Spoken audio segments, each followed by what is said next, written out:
Hey, I think we're on. Welcome to the live stream. Wait, what am I doing? Why is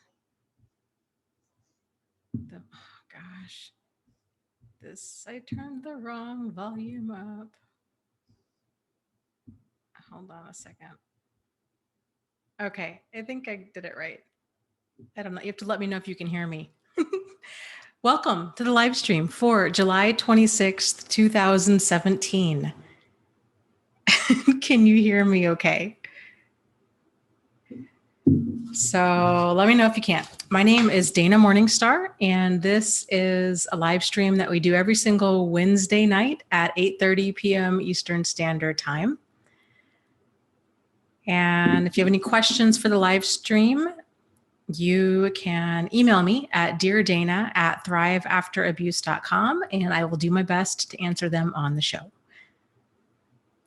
So Namal asks, is this a new microphone?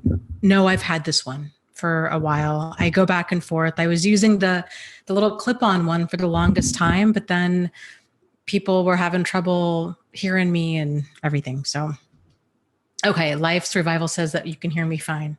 Good deal. Good. I did, however, get a new light. So I got a new light for my birthday from my boyfriend, which is so nice. And I feel very bright in it. It's just right there. So that's a change. Let's see, we've got lots of people on today. Peace Pom Pom, hello. And Namal, hello. Tyler, Mo, Shara, Carrie. Yashiris, I'm not sure if I'm saying that right. Got some familiar faces on here and some new ones too. Lucy, hello. SG, Sparkle. Bright Blue, ST, Estimador, ST Midor. Rainia, hello. Welcome. So before I forget, we have the book club tomorrow night at 6:30 p.m. Eastern Standard Time. The book that we're going to be talking about is the book The Respect Me Rules by Michael and Shelley Marshall. So there's a link down below to that book. You can find it on Amazon or possibly at your local library. And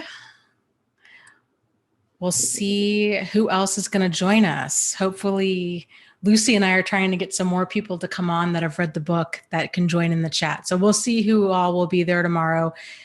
If you've emailed me about the book club stuff, I will be sending out an email tomorrow with a link to get into the book club live stream. And I'll probably end up being there like a solid half hour early just to make sure that there's any questions and we can get everybody in okay. So Tanitria is here, Nina, Todd, Missouri, Cowboy.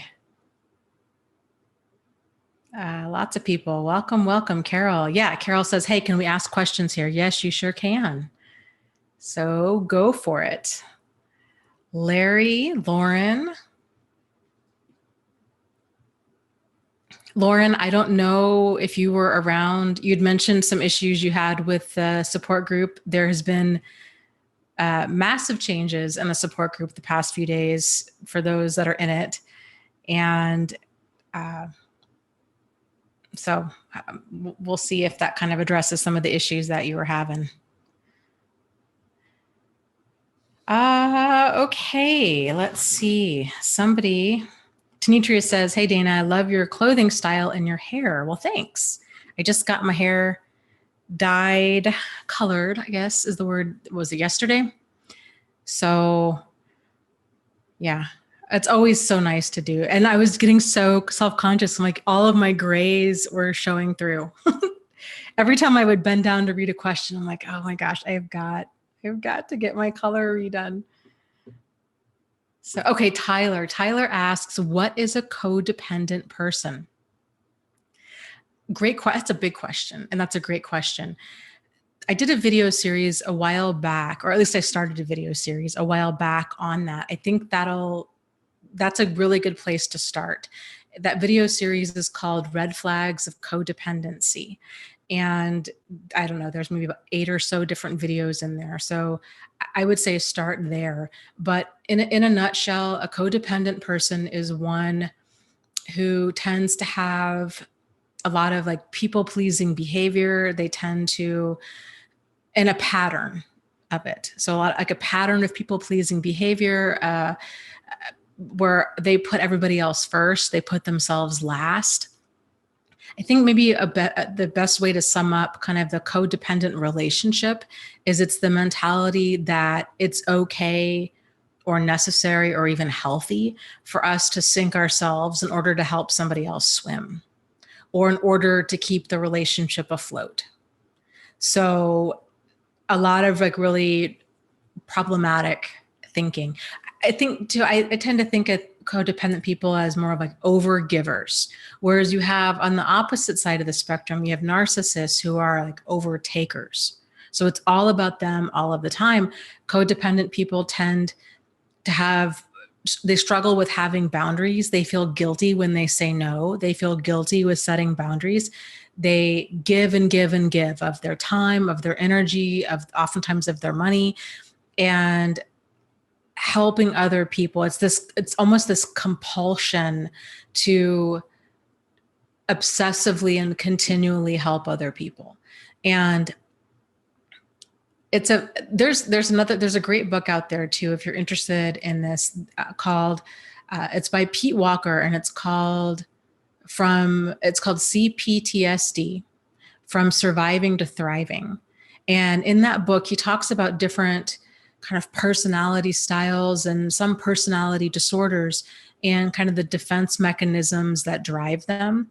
And so for codependent people, it's kind of one of the theories out there is that what drives a lot of a codependent person's behavior is like narcissists tend to have this ongoing fight defense. It's always like a me versus you kind of mentality with a narcissist, whereas codependent people it's all about the other person. It's all about you, but never about me. And that's kind of more our way of like ingratiating ourselves or trying to make a relationship work. And so when you kind of understand that piece of the puzzle too, it can be like just really eye-opening. Like, oh my gosh, you have this overtaker and then you have this person that's an overgiver. And then when they come together, it's just so incredibly destructive, especially for more of that codependent person. But let me just stop real quick, because that term codependent or codependency is very emotionally charged for a lot of people. A lot of people feel it as very victim blaming, and I get it. And I felt that way for a really long time. But I think there's a lot that can be gained from understanding the behaviors and kind of what that term codependency points to, that it's important for us to examine. So if the term makes you feel angry or uncomfortable, put the term aside and look at the behaviors that it's describing. Very, very eye-opening. And that book is fantastic. And it really kind of spells out how different people go about things, different personalities go about things. But like I said, I think that series that I did will help. Also, doing a YouTube search if you're more of a visual person and if you get more from learning videos, doing a search on codependency. There's lots of different speakers out there on that topic, and then that, it's like with narcissism too. Sometimes finding 3 or 4 or 5 different speakers on this topics, everybody presents this information in a different way. That can be all of the pieces, or at least some of the pieces, enough of the pieces of the puzzle that a person can put them together, and like things start to make sense. Okay, Missouri Cowboy says, I keep studying and studying. I'm beginning to put into practice what I've learned, yet fear of making a mistake, which I will. I keep trying to live life to the fullest. Yeah. And that's so much of it, because there is no such thing as perfection. It's kind of that whole saying, it's all, progress over perfection. And that's what it is. And so a lot of us that are more on the codependent side of the spectrum, once we realize, oh my, because the way we are, like most people, is the way we've always been. And so it's always difficult to see issues in our own behavior. It's so much easier to see it in other people, right?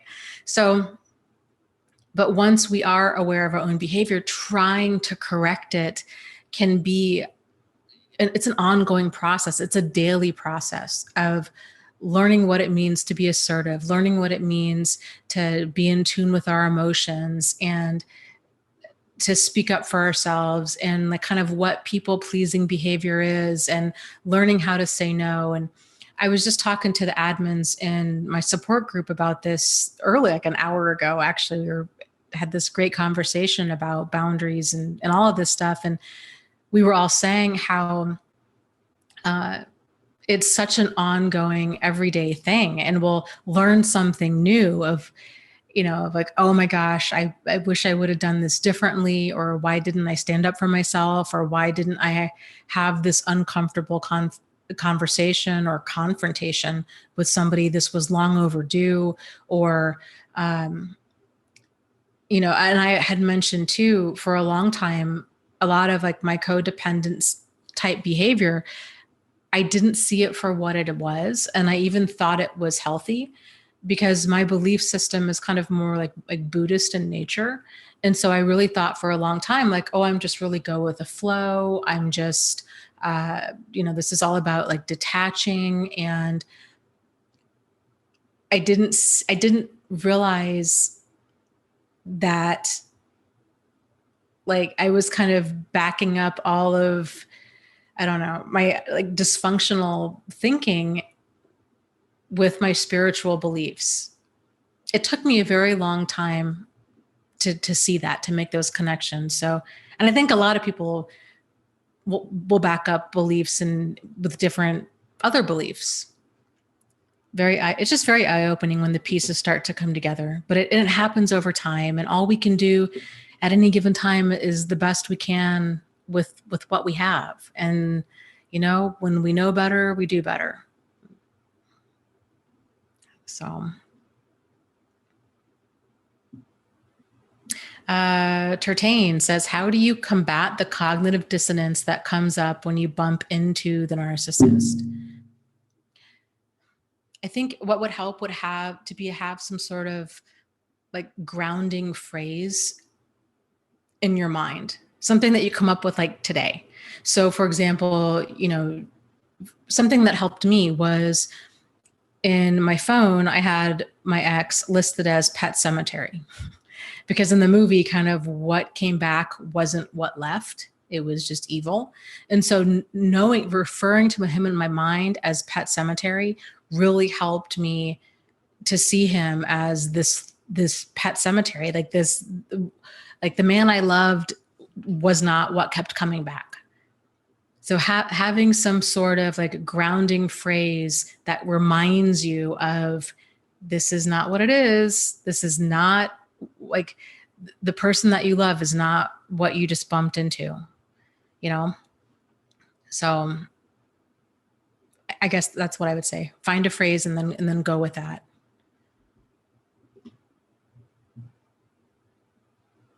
I think people are saying, Marshall says, happy birthday. Thank you. Turning 40 in 5 days, if you can believe it. So it's something. Where does the time go? You always hear like older people say that when you're young, and man, I tell you, like time really does fly. Let's see. Long hanging capses says, happy birthday with the donation. Thanks. I really appreciate that. That's awesome.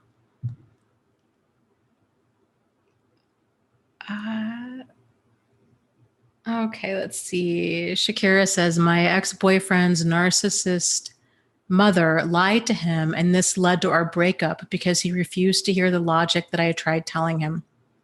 He is 29 and goes along with everything she says. I wish I felt better. Oh, it's so hard when you've got that manipulative, narcissistic, twisted parent that's kind of behind the curtain like that, that's pulling the strings and actively manipulating somebody. And it's devastating, but the reality is, until he sees it, not only would your relationship not work, no relationship that he's ever going to be in is going to work. And even if he does go on and get married, his mother is going to destroy every bit of happiness that ever even comes down his path. That's what's so tragic about that.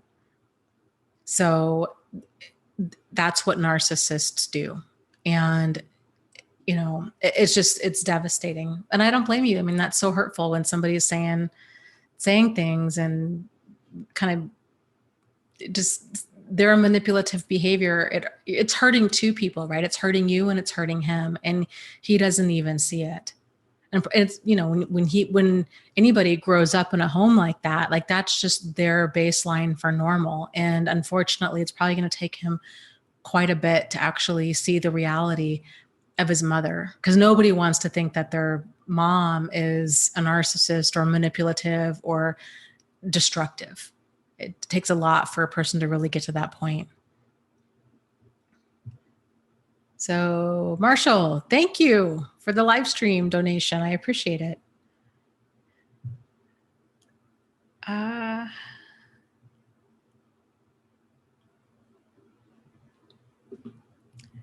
Okay. Let's see here. Hey, the other Dana on yours says, happy birthday, Dana. My birthday was yesterday. That's funny. Happy birthday.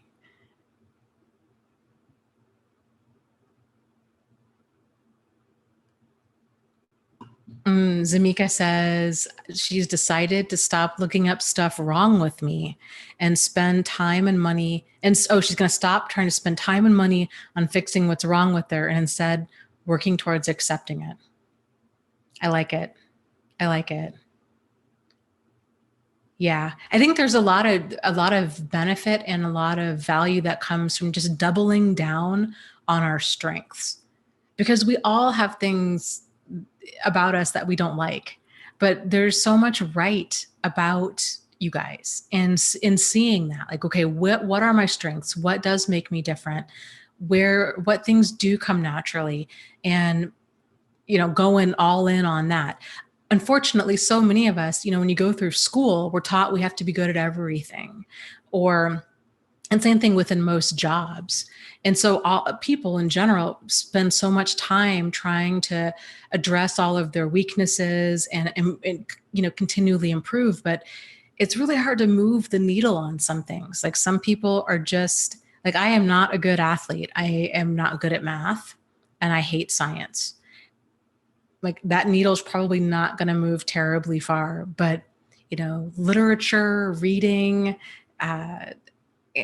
like working with people, these kinds of things have always come natural. And if you can figure out for you what that is and spend the majority of your time there, life becomes so much more fulfilling and rewarding. And I think it can make people feel better about themselves, because then it's not like you're not always trying to, like you said, like address all of your shortcomings. It's like, okay, you make peace with those, spend your time where it really counts, because it really is. It's that whole kind of 80-20 principle. 80% of your results come from 20% of your actions. And when we spend the majority of our time like in that zone of our strengths, that's when things really start to take off.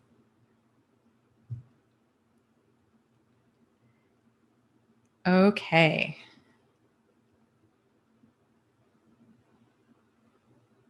Shell asks, is it possible for a narcissist to get improved if they finally started therapy 2 to 3 years ago?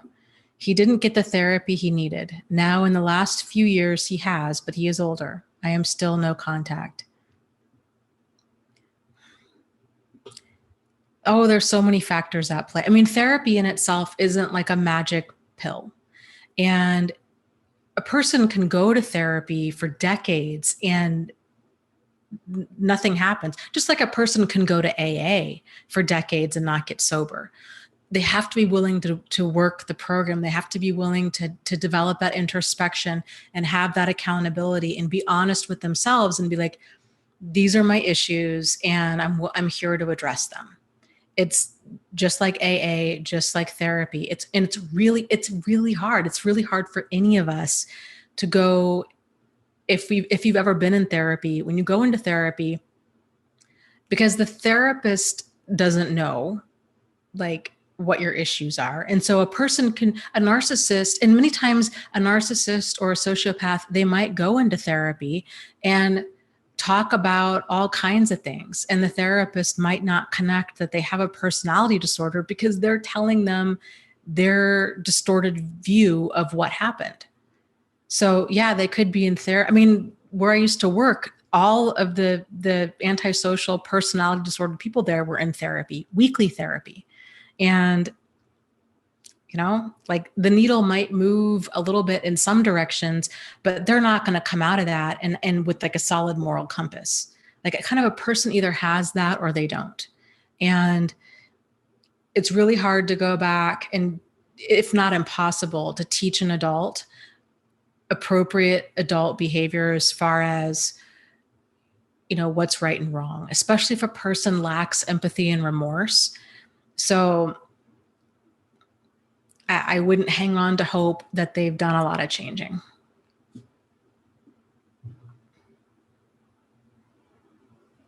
And oftentimes too, they'll say that they're in therapy and they're not. Or if they are, they're talking about how you did them wrong. Like, it's just, Monkey Poser says, "Hey Dana, do narcissists ever have long-lasting friendships?" Yeah, some do. I mean, my uncle was a narcissist, very like grandiose, like you would not believe, pathological liar, very charming, very charismatic, very likable to those. And same with my grandfather, who weren't family. Like if you didn't really know him, you would thought he was a great guy. My uncle, when he died, I have never seen this before or since. At his wake, there was a line out the door the whole time. People like out the door waiting to see him. Oh, he was such a wonderful man. He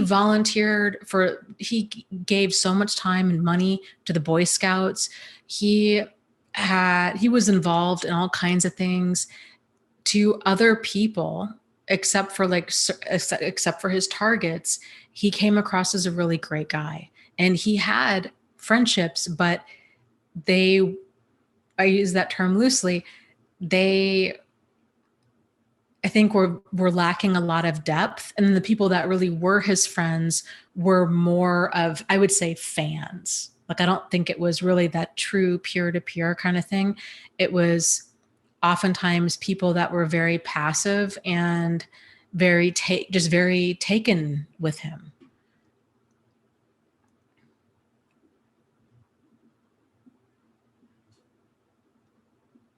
Okay, let's see. Donna says, why do they never admit to cheating? And why do they hide everything and lie about it? Because I think there's a couple of reasons for it. So when people lie about things and when they hide it or when they deny it, it's because they're trying to avoid consequences. It's just like a little kid. And no matter how much evidence you might have, they're going to sit there and continue to lie because they don't want to have consequences. They want to be able to do what they want to do without consequences.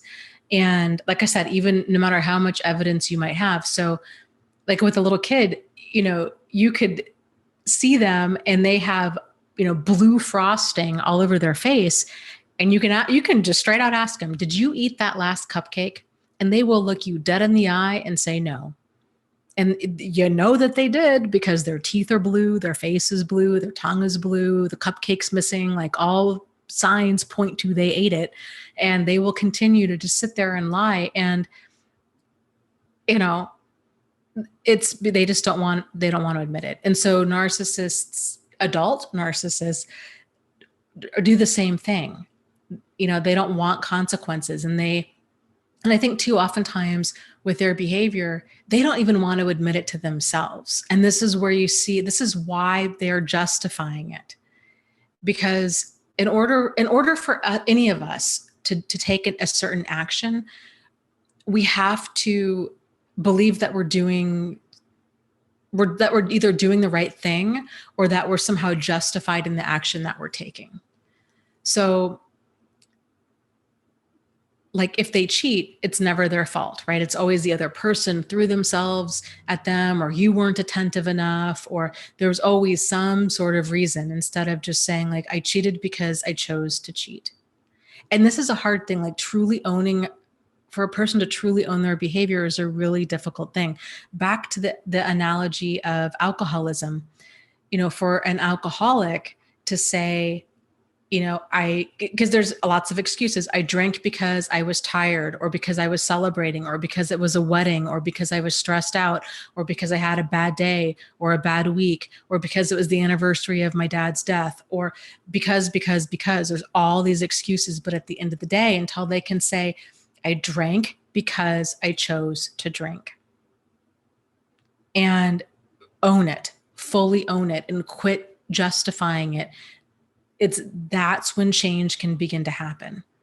But a person's got to be able to fully own their behavior and realize there's other ways of coping with things. There's other ways of, handling life besides, lying or cheating or stealing or whatever. That whatever behavior we're doing, it's because we're choosing to do it. But for most of us, especially when we have problematic behavior, that kind of stuff can be very subconscious. And so it can feel, like I would imagine for an alcoholic, it feels legit. Like, I drank because I had a bad day. Feels like a legitimate reason to drink. Just like for a narcissist, if they were to say, I cheated because she threw herself at me. Like, what was I supposed to do? Like, that feels like a legitimate reason, but it's not. And that's what I'm talking about, kind of having this for them. It's not drinking, but it's morality. So if their morality is ever shifting kind of based on on their justifications, they're going to be all over the place, because they're just, anybody can justify something, right? Like, I could have a bad day and then, go yell at my neighbor or go throw a rock through somebody's windshield. Just because I can justify it doesn't make it okay. But for them, when they convince themselves that their justifications are reasonable, that's when they start, believing their own lies is really what it is.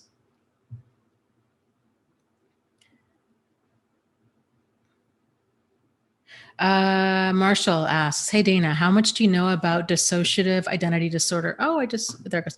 How much do you know about dissociative identity disorder? I believe that both my siblings have it. This is induced into victims of abuse. Yeah, so this disorder, it used to be called multiple personality disorder. It's highly debated by a lot of clinicians. And I've had patients that have been diagnosed with it. I don't know what I fully believe. I believe that a person can go through so much trauma that they can start splitting. It's hard to say what goes on inside of another person. I could see how a person could develop different identities as a way of coping and trying to survive within a trauma. Another disorder that is very closely related, and that if they've gone through a lot of trauma, they probably would be diagnosed with this as well, would be borderline personality disorder. And so oftentimes with borderline personality disorder, and all personality disorders kind of run this spectrum. It's not a hard and fast line, like a person either has it or they don't have it. It's a lot of like shades of gray in the middle there. So, and a person can have, mild, moderate, severe. So, not all people with antisocial personality disorder are like Bill Cosby or Scott Peterson or Jeffrey Dahmer. You know, there's, the more mild end where they're still incredibly destructive, but they're not, murdering or raping people. So, same with borderline personality disorder. Same with any of this. If they have gone through a tremendous amount of trauma, it can be really helpful to find a therapist that specializes in trauma, if that's something that they're open to.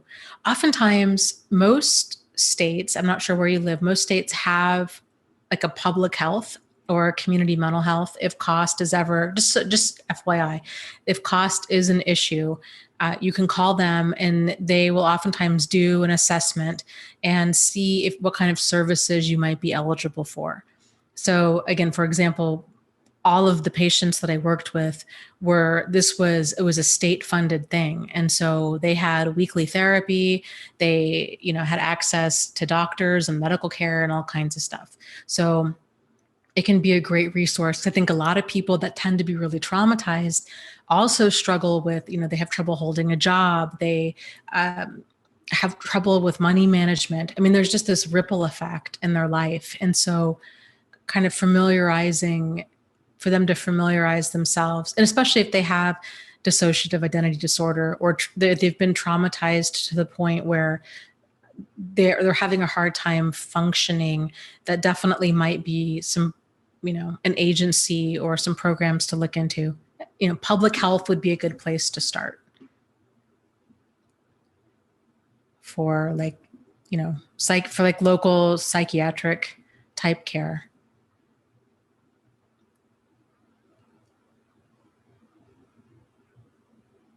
Let's see.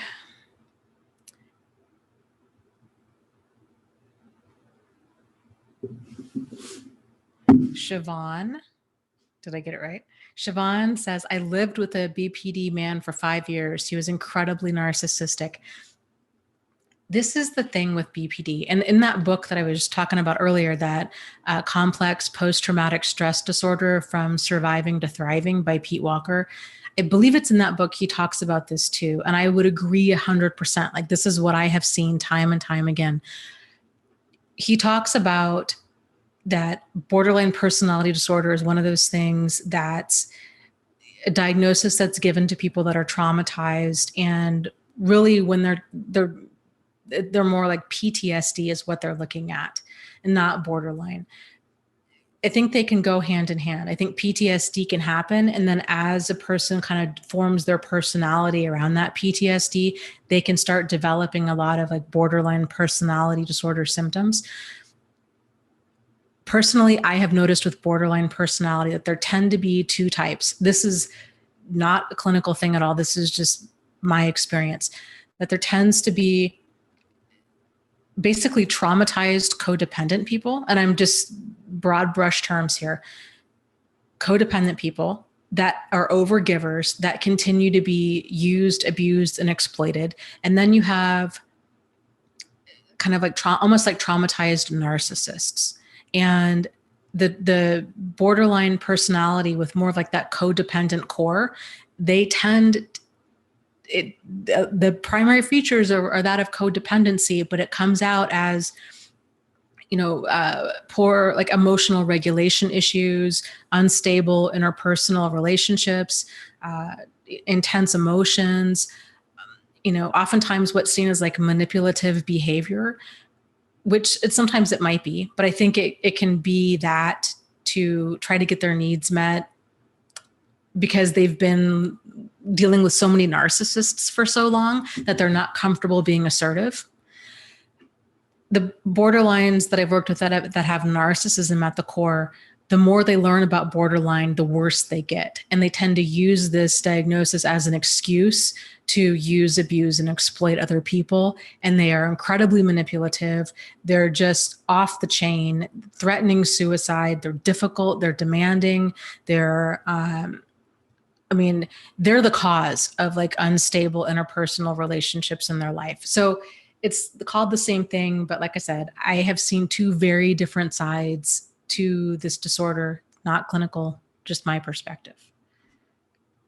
I always cringe when people start bringing up borderline personality disorder, because there's so many people in support groups that have been diagnosed with that. And I'm always concerned that they're going to hear these stories about how abusive different borderlines were.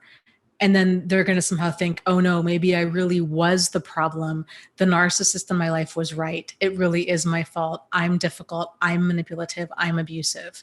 When in fact, they're not. And their diagnosis is the result. And their behaviors are now the result of being more of a traumatized, like quote unquote, codependent that's been living with the narcissist. So just kind of for what it's worth.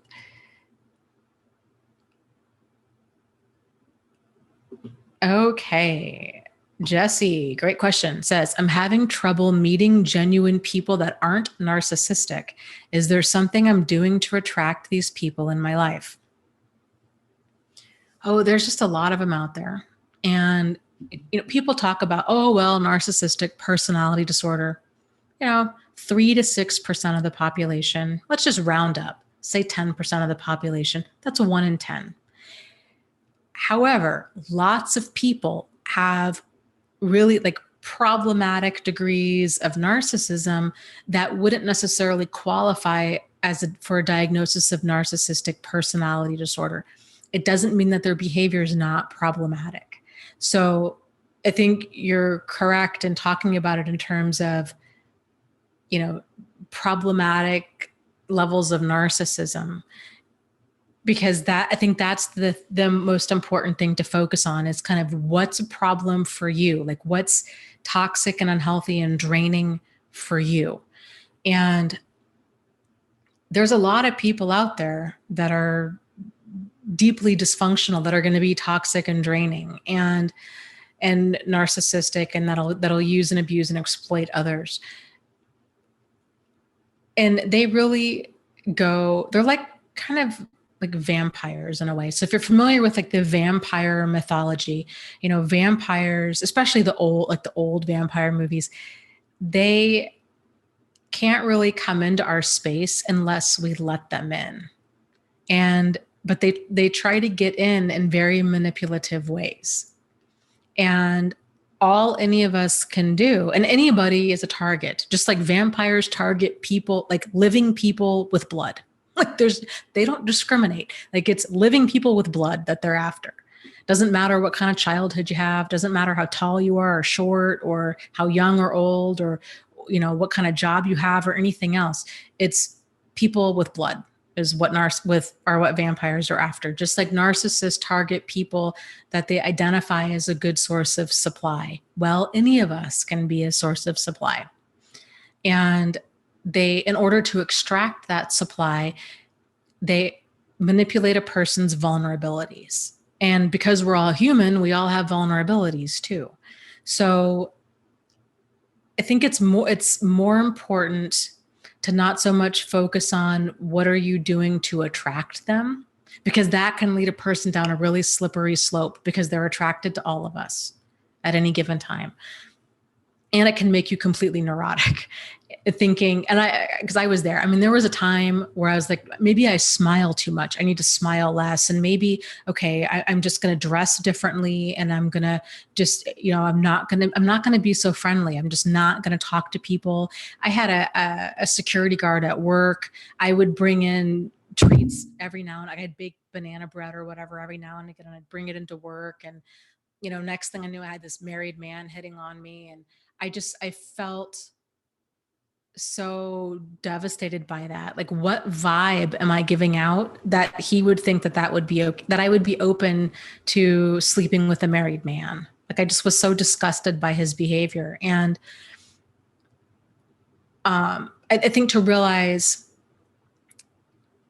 you don't necessarily need to change any of that about you, but it's healthy boundaries go a long way. Having deal breaker behavior goes a long way, and taking things slow. If you focus on one thing, it would be to take things slow, because anybody can be on their best behavior for like 30 days, if even that.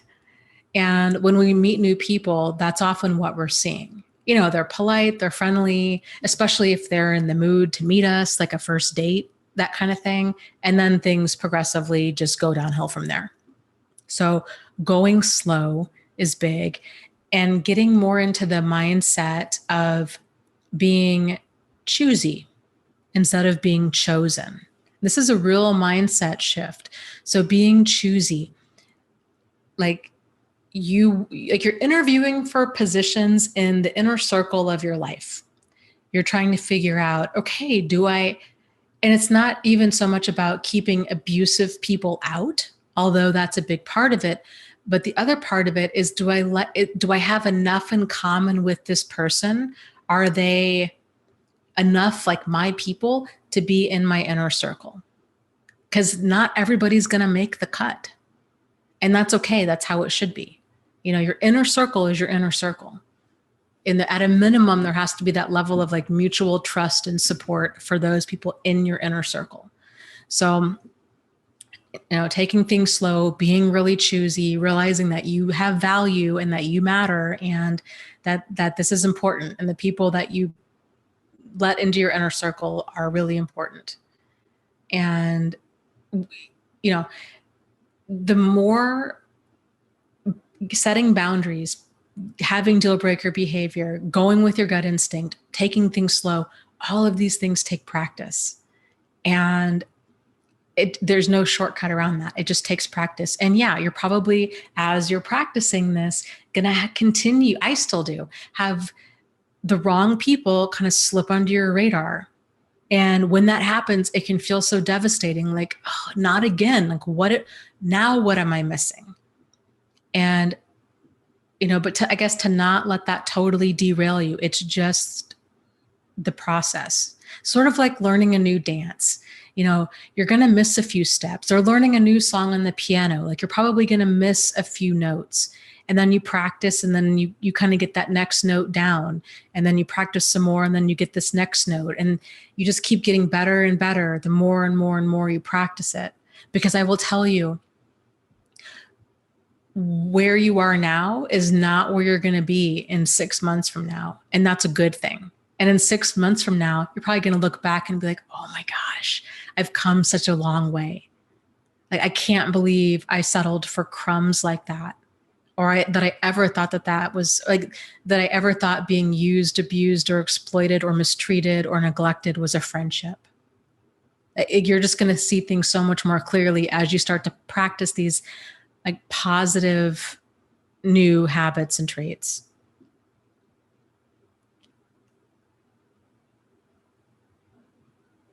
Marshall says, okay, that's the thing with my sisters. Yeah, neither of them want help.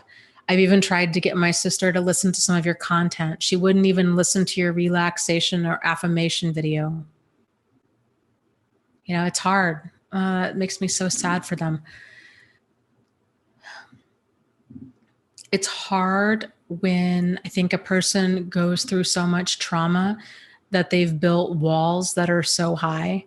And when you're on the other side of that wall, and especially when you care about them, and you can, to the outsider, it's really clear of like, man, this person's gone through a lot and they really need help, and they just don't see it. It's absolutely heartbreaking. I went through that with a lot of my patients that were mentally ill, and with, you know, that were schizophrenic or bipolar. And some people had tremendous amounts of insight into that they weren't well, and some of them didn't at all. And it's really hard to see. And of course too, with people that have struggled with personality disorders or trauma, they have their defenses up so much that it's just really hard to get through to them. And maybe starting off or encouraging her to just not even be around my stuff at all, but like, if she's open to, you know, Eckhart Tolle or Louise Hay, I think would maybe be a good one. Possibly. There's different people feel differently about her. Let's see who else might be kind of good. Can be really healing. I don't know. Eckhart Tolle, I think, can be really healing. There's lots of different meditation and affirmation stuff that has nothing to do with trauma or abuse that she might feel more relaxed around. So that might be an idea too. Jason Stevenson is my go-to guy when it comes to those kinds of videos. I just think he's fantastic. So you might want to check him out.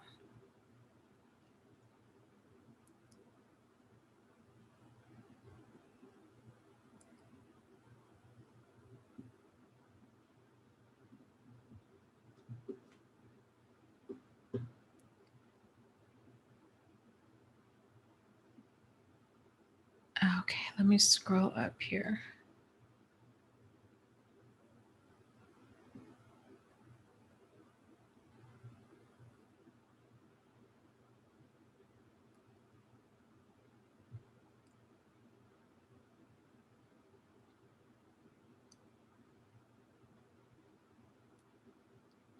Okay. Kevin, I think, is all done with his dental stuff. That's awesome. Good for you, Kevin.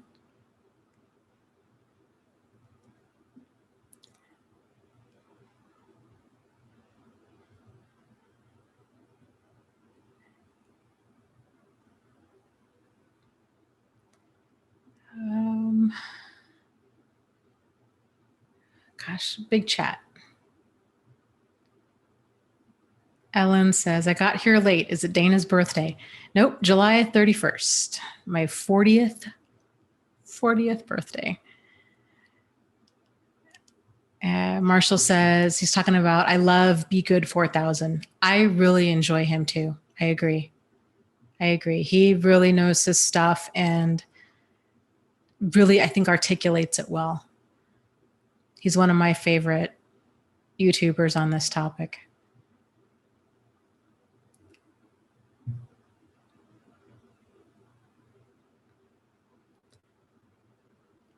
Okay, let's see. There's chat is just going. Anika says, I think I knew what I was getting into and I just believed I could help him or change him. Yeah. I think that's all of us, you know, because the problems are so clear for us. And we just kind of, I think most people walk around, they go through life thinking that other people, that we're all kind of inherently the same, that we all tend to have kind of the same moral code. Kind of, if I'm nice to you, that you're going to be nice to me, kind of a thing. Or, you know, that I'm not going to hurt you unless you've tried to hurt me. Kind of just the basic moral code out there. And it takes a while for us to realize that not everybody is wired that way. That some people not only don't care that they cause pain, some people actually enjoy it. And it takes a normal person quite a while to actually see this for what it is and to not justify it. It's so we all justify things when things don't match our worldview. Sort of like in the book, what is it? I think it's The Gift of Fear. He talks about people when they did some sort of study on people that had gotten mail bombs at their office and how it's like the brain doesn't process stuff like that. So there would be a package that would arrive that looked like a bomb. And people would even say, they would joke and say, boy, that looks like a mail bomb. And people would say, yeah, it sure does. And they'd open the package anyhow. And the package would be a bomb and it would explode and people would die. And they were trying to figure out kind of why is this, and some signs to this. And really what it is human beings in general, we're wired to kind of justify things that don't fit our understanding of what's possible. So if we just don't think that somebody's going to send us a mail bomb, it's not going to compute. Sort of like if you hear a loud noise in the middle of the night, depending on what you've experienced in the past and depending on kind of the neighborhood you live in and so on, you might not automatically think my house is being broken into. You might think, did the cats knock something over? Did, if somebody set off a firecracker? What happened? The first thought might not be somebody's breaking in. And then it takes a while for the realization of, oh no, actually this is what's going on. Same thing if a person's, being followed in their car. It just takes a while for our brain to process that what we're experiencing is different than what we think is possible. And changing, experiencing problematic behavior in a person, especially in a loved one, when we're highly emotionally invested in an outcome, in a relationship staying together, in a friendship staying together, in us continuing to work at a certain place, it's really hard for us to see the reality being anything other than what we want it to be. So you can imagine if it's that hard for us to actually see a package that comes in the mail that looks like a mail bomb. Another example he gave too was with office shootings. Like a lot of office shootings, I think he said they happen on Friday after a person's fired, or maybe Monday, and people will hear gunshots, and it doesn't. So it's not even like, boy, that package is wrapped funny. It's gunshots, and it's still, people don't process it as gunshots, and they'll even joke about it because at some deeper level they know what they're hearing, but it's not surfacing to like their like logic and reason part of their brain. And so they'll even joke about it and say, boy, I hope that's not Johnson coming back to shoot up the place, when in fact, yeah, it's Johnson coming back to shoot up the place. So even if we're hearing gunshots, it takes a while to process, hey, that's gunshots, we're in danger.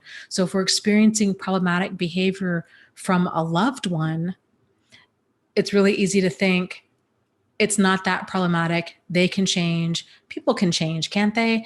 I'm just given enough time and energy and love and understanding and rehab and religion and therapy. And, like if I can just get through to them, they can change. Because we oftentimes think we would change if somebody said to us, hey, you know what? It really bothers me that you yell at me when you get upset. Or, hey, it really bothers me that you tease me about my ears. Or, hey, it really bothers me, why do you keep cheating? Like most people, because they have a moral compass, and, once we realize, hey, you're doing this and it hurts, we're like, oh my gosh, you're right. I'm so sorry. That was selfish. That was rude. That was whatever. We own it, and then we do our best to make sure it doesn't happen again. But if we're not aware that there's people out walking around with really kind of no moral compass, and their behavior is just whatever they want at the time, and they're just kind of blowing in the wind and doing whatever they want to do, if we don't know that exists, it's not even going to be on our radar of possibility. And so when it's not even kind of on the menu, we're not even going to realize that it's an option. So yeah, totally normal. And especially too, if a person grew up in a dysfunctional home, what their idea of what's like workable or normal or problematic is probably really skewed. So they might think, well, my wife, I don't know, my wife spends all this money and she yells at me and, she treats me like garbage, but, at least she doesn't yell at the kids, or at least she hasn't driven me into bankruptcy like my mother did to my father. Or, my wife is awful, but at least she's pretty good to the kids. She doesn't beat them like my mother beat me.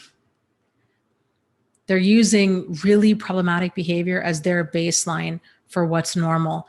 And that's a really slippery slope and a dangerous baseline to look at when you're using extreme dysfunction or abusive behavior as your guide for what's normal. So it's a better baseline to use for what's healthy and what's healthy for you. And to really think about that, like what elements do you need in order to feel like nourished and supported and to have trust and be empowered, and what is healthy for you? Because everybody's answer is going to be a little bit different. Yeah. And Jessica says a person can only change if they really want to. And yeah. And wanting to is the first step in that.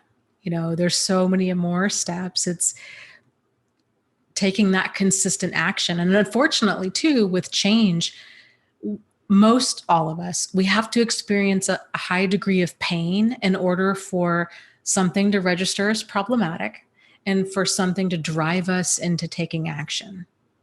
Because again, human beings are we're wired for consistency. We're wired to avoid change, even if change is positive, even if change is getting a haircut.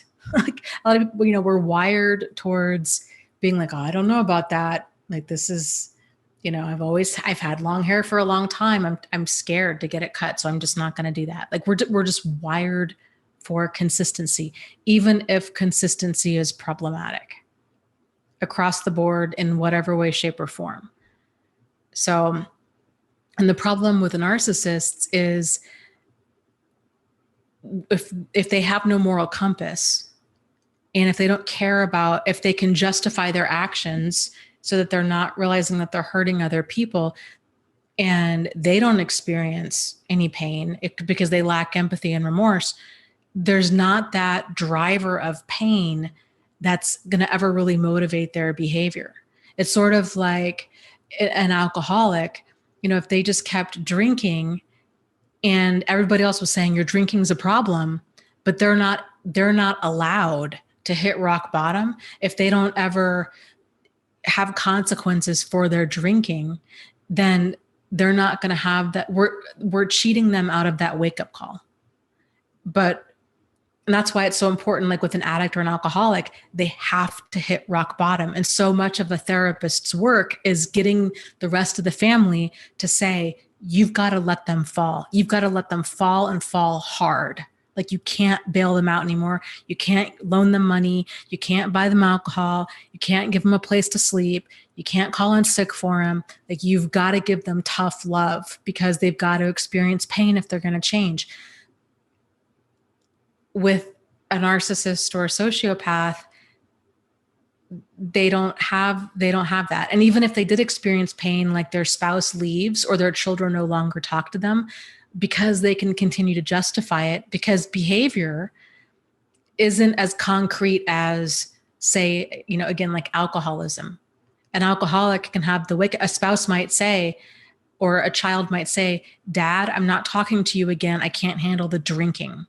Or Mom, I'm cutting off contact, or you're not seeing your grandchildren anymore until you can sober up. It's very clear cause and effect.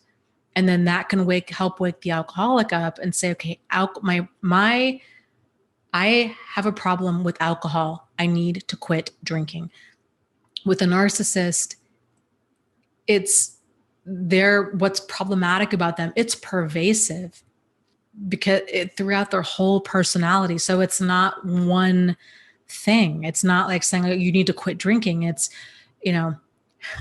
you're selfish, you're entitled, you justify everything, you lie, you manipulate, you steal, you cheat, you deflect, you're not accountable, you avoid, you have there's so much.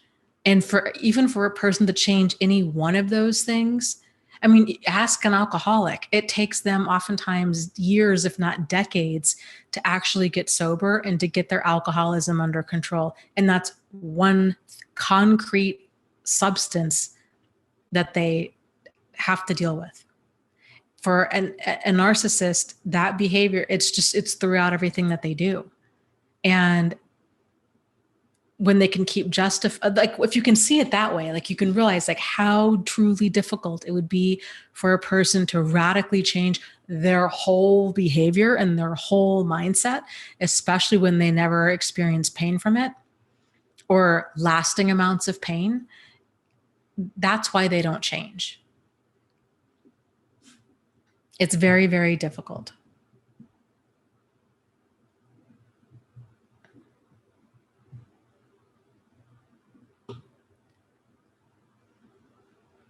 Speaking of which, just as an aside, so Trump, I heard today, passed some sort of ban on transgender people in the military. I just want to say a little something about that. I think that's ridiculous. That he was just saying, that they are a distraction. I think the numbers are that there's 250 transgender people in the military. And I think if really the government wants to take up a better cause of like distraction, and my ex-husband is military, so this was my life. The two bigger issues in military families and on base isn't transgender people, it's alcohol and it's cheating. Those are like the two big issues. And it's adultery, really. Talk about, if you want to know what really causes major issues within the military, it would be adultery. If they really want to spend their time and money on something, that would be a better cause to go after, not transgender people. So just saying.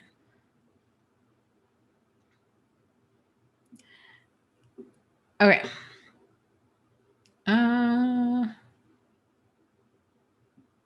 Okay, my research says Missouri cowboy. There are some articles that say narcissism or a lack of empathy can be detected by an MRI if it is accepted.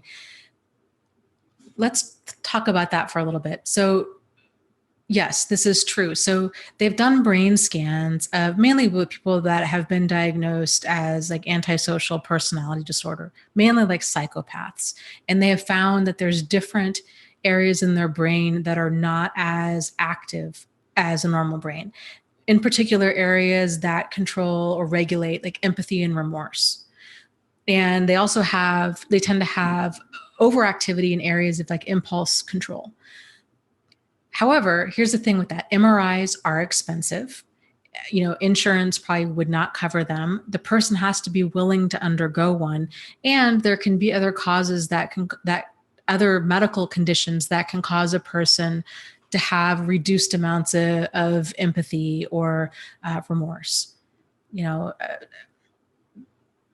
Actually, like quite a few other medical conditions that can cause that. So, like, maybe autism, different like autism spectrum kind of things where a person, and we talked about this before, but it's more of just kind of this, they're not aware.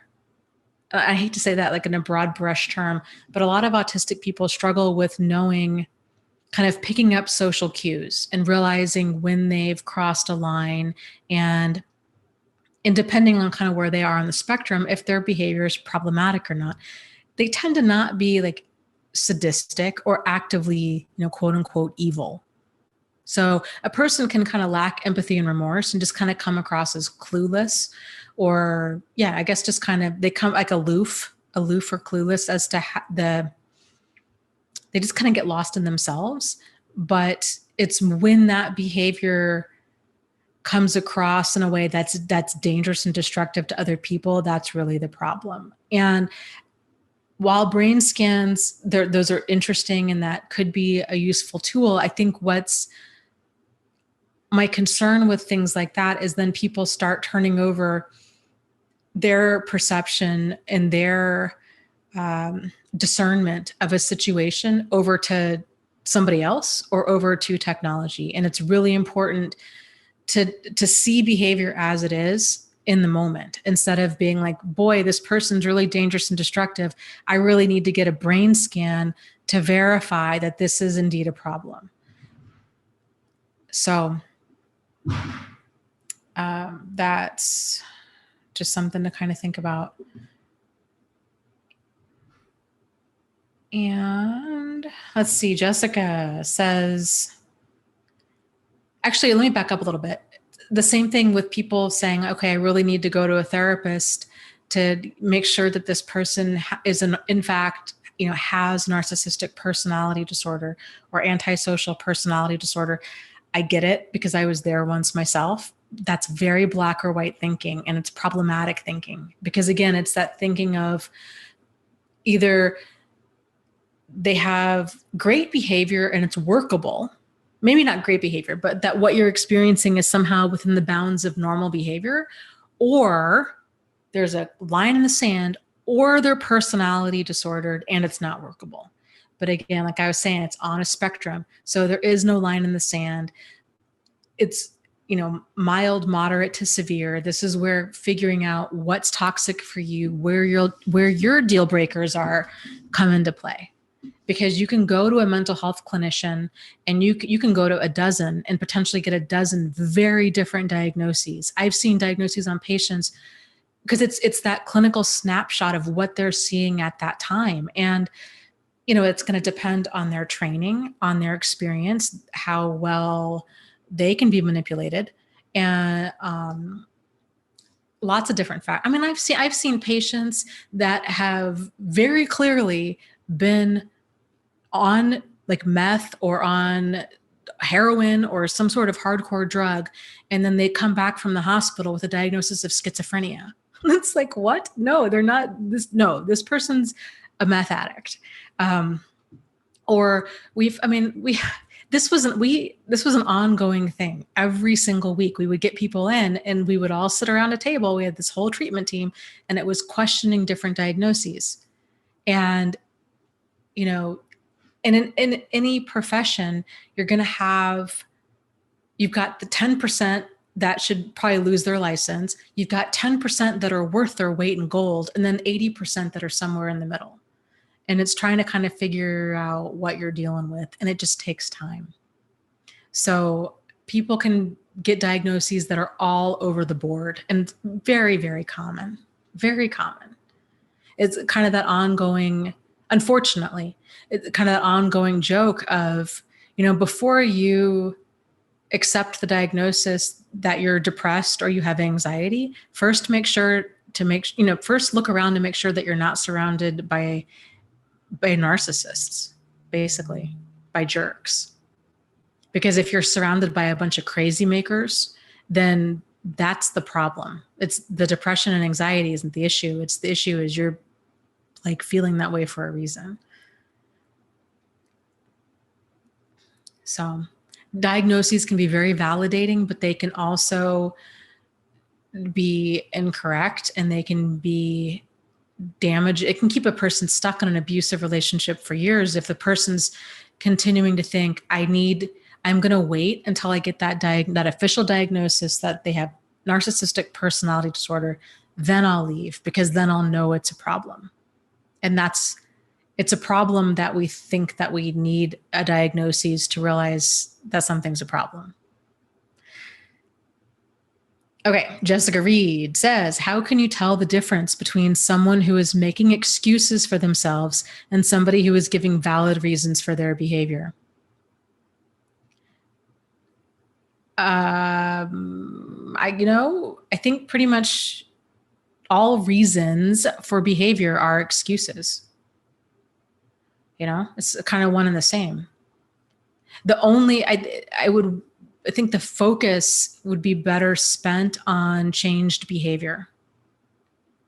So if a person's like, oh, I cheated because, we got in a fight, or because I just couldn't communicate with you. I was so concerned about bringing these issues up with you. I hear that one every now and again with people in my group. That's one of the better manipulative ones. That makes me so angry. But, that's not a reason. Just like to them, it might be, but again, it's not a valid reason. It would be sort of like me saying, well, I got really upset with you, and so I smashed all of the windows in your car. I might very well have been like, you know what? Or I've used the example before, if I don't eat, right, and I go to the grocery store and I start getting hangry, I have no patience and I want to start yelling at people. It's people that are driving slow, people that are moving slow, people that are in line, they're in that speedy checkout line and they have 3 times as many items. Like that might feel very valid. The sign says speedy checkout, 10 item limit. You obviously have 30, but it's still not a reason for me to yell at them. It might feel like it in the moment of, yeah, that seems reasonable to yell at them, but it's not appropriate. Like, this kind of where it goes back to having a moral compass that, and the kind of what's appropriate behavior that stops us. And, I might feel like, boy, I'm going to go over there and I'm going to shove that lady and I'm going to give her a piece of my mind.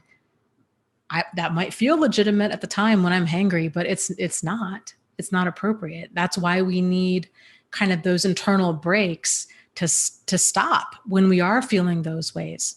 So there is no excuse for abuse. There's really no excuse for bad behavior.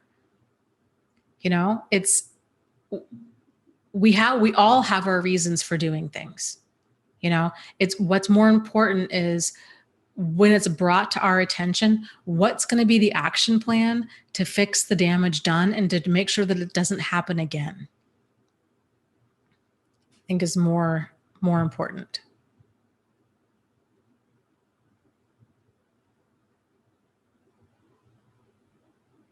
Yeah, Hope P says, yep, no excuse for abuse. Because if you listen to an abusive person, that is, their kind of MO is, but look at what you made me do. The only thing I can think of is for them, they must be wired in a way that's similar to how we might feel when we're hangry. Because that's the only thing that I can think of that it must be similar. Because I know when I feel that way, when I want to yell at somebody or I start getting, and I don't, but like when I start getting irritable or huffy or like rude, it feels legit. Well, if that lady had been, driving the speed limit, I wouldn't have had to honk at her. If that, person in the checkout line had been moving faster, I wouldn't have acted that way. But that's a very immature way to understand our behavior. Like, we choose to react the way we react because we choose to react that way. Period. End of story. That's what it means to be fully accountable for our behavior, for anybody's behavior. Like, they have to fully 100% own it. If I get mad at you and smash out all the windows in your car, I was mad. I chose to take it out and smash all the windows in your car. Not right. And I'd probably be going to jail. So even though it feels valid, it's not. Abuse is never a valid response. There's other ways to handle it. People can go for a walk. They can journal. They can listen to music. They can excuse themselves, whatever. So there's never an excuse for kind of amoral behavior. Yeah, Shiraz says the narcissist trigger lines must be shorter than ours. Yeah, I think in many ways it's sort of like they missed that lesson. So, they didn't, unless they were really spoiled, and then they did. But generally, if a person's continued to get away with their behavior and didn't get that kind of level of like emotional maturity, which tends to come from discipline, from pain, right? Somebody's like, you do something when you're a kid and your mom or your dad says, cut it out. You do it again, you're grounded. Or you crossed a line, you're grounded. Here's the consequence. Now you have no phone for the rest of the weekend. Or now, whatever. No more TV, or you're not going to get your allowance for the next week, or whatever consequence it is. That's how we learn. But if you take those consequences away, then a kid just runs amok, and then they grow up to be an absolutely horrid adult. Because they're the same. They're like that 6-year-old run wild in an adult body. Now they have a driver's license and money, they're just absolutely awful and out of control. But it's, you can't, like, if they miss kind of that stage in development of what's appropriate behavior, and especially if all of their inappropriate behavior was supported and enabled by people in their family, then they always win. Like, they don't experience any pain. They always get what they want. and they get out of it, and they learn, if I just, if I cry, if I threaten suicide, it's like dealing with a child, like a teenager. If I cry, if I, threaten I'm going to run away, if I do all these things, if I keep raising the bar, if I start yelling, if I do whatever, they'll eventually cave in and I'll get my way. It's the same with a narcissist. Oh my gosh. Shiraz says, my narcissist parents always gave their kids everything. My husband got so jealous of his sister when they were kids. His parents bought him a purse too. Yeah, that kind of stuff. I remember I have a family member who, one of my relatives, when she was younger, was an absolute brat. She just was so difficult to be around. She's such an unpleasant child. And I remember, I don't know, it's like 15 years or so ago, her dad had made a comment. He grew up poor, and he had made the comment that he was raising her to be a princess because he didn't want her, he wanted her to date a guy that had money. He wanted to get her used to the best of the best, so she would not date a guy that was poor. I think because he knew how he grew up, and he was trying to kind of get her out of that. And he said, he's like, I'm raising her to be a princess. And I remember telling him, I said, you're raising her to be a monster, because that's what she was. And she's mellowed out a lot, but she's incredibly entitled. But that's what happens when, it's like Willy Wonka and the Chocolate Factory. All of those kids, you can see the different problems in their behavior. Like Veruca Salt is a great example of a spoiled brat, female narcissist in the making. Okay. Missouri Cowboy asks, what is decompensation of a narcissist versus narcissistic collapse? Gosh. I would have to really think about that for a little bit. Decompensation is generally, I don't know if I really heard that term used this much in terms of like personality disorders. Generally, it's used more in terms of like mental illness. So like if a person's not doing well, it's referred to as like them decompensating. So like it's the thought of like people have a baseline for behavior. We all have a baseline for our behavior, like what's normal for us. And if a person starts decompensating, then they start falling below their baseline for whatever reason, depression, mental illness, anything. So decompensation of a narcissist versus narcissistic collapse. I'm going to have to get back to you on that. My guess with narcissistic collapse would be when that whole false self just kind of implodes. Maybe when they can stop getting away with things and the gig is up. And so it's just because they tend to have, there's this true self, this authentic self, which is also known as like, our inner child. And then the false self that so many people, frankly, develop. It's not just narcissists, it's lots of people. But narcissists to an extreme. That false self is their identity, and it's kind of whatever that they need at the time. And so it's seen as more of like masks that they wear as part of that false identity. And so when that gig is up, or when those masks are no longer working, they just implode, because there's that realization that there is no true self there. It's just all been a sham the whole time. Let me write this down. Let me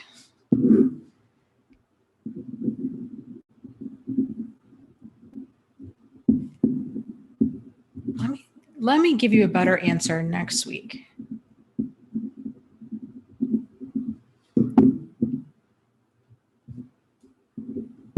I will get back to you on that and see, because I don't want to tell you wrong. That's just my initial thought, but I'm not sure if that's correct. Um, okay, ST Medor says, Dana, how do I protect my son from my narcissistic ex with shared custody?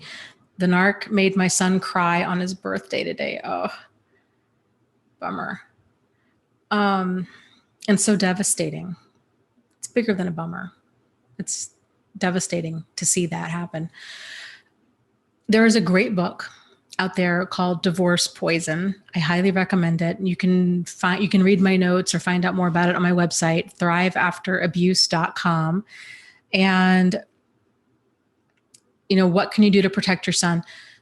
It's difficult because you don't have control over the narcissist. All you have control over is yourself.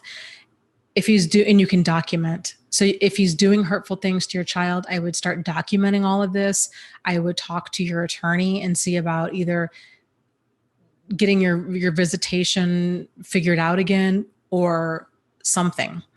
I would also validate your son. So if he comes home and he's crying and he's like, Dad called me a name or said something hurtful, that you validate that and say, I can see why you would be upset. I would be upset too. That was really cruel. And I don't know why that was not okay for your father to say something like that to you.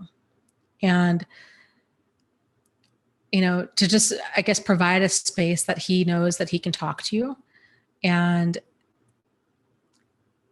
it's such a tricky, slippery slope. I think any parent, anybody in your shoes, when you see especially a child who's been hurt, it's the natural reaction to want to go on the defensive and just start attacking your ex and just be like, he's a selfish jerk. And, you just really want to go on a rampage against him. But to make sure that you don't do that, because then your son can get defensive, and because his father, even though, he may be a narcissist and maybe abusive and cruel to your son, he's still half of his dad. And so children can take it. If another parent starts talking bad about the other parent, even if it's all true, the child can start to internalize that and feel really hurt. Like, then what's so wrong with me? Like, if dad is so awful and I'm half of dad, then that must mean that half of me is awful too.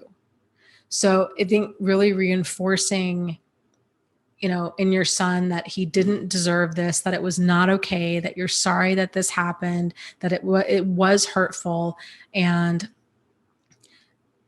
listening to him as much as you possibly can. And then depending on the situation, so like depending on what kind of ex you have, would it help to have a discussion with your son about some of the things that he could say, some comebacks or some ways for him to set boundaries with your ex? Everybody's ex is different. Like, some people's are just snarky and boundary pushing and difficult and have a lot of like that cruel teasing kind of stuff. Whereas some people's exes are, really abusive and dangerous and destructive and potentially deadly. So you kind of need to figure out where on that spectrum he is.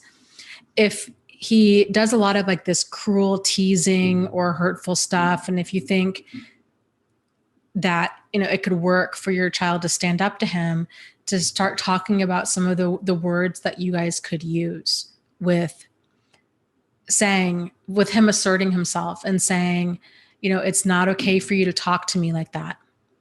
Or, and then to kind of do some role playing, maybe where you're the son and he's the dad.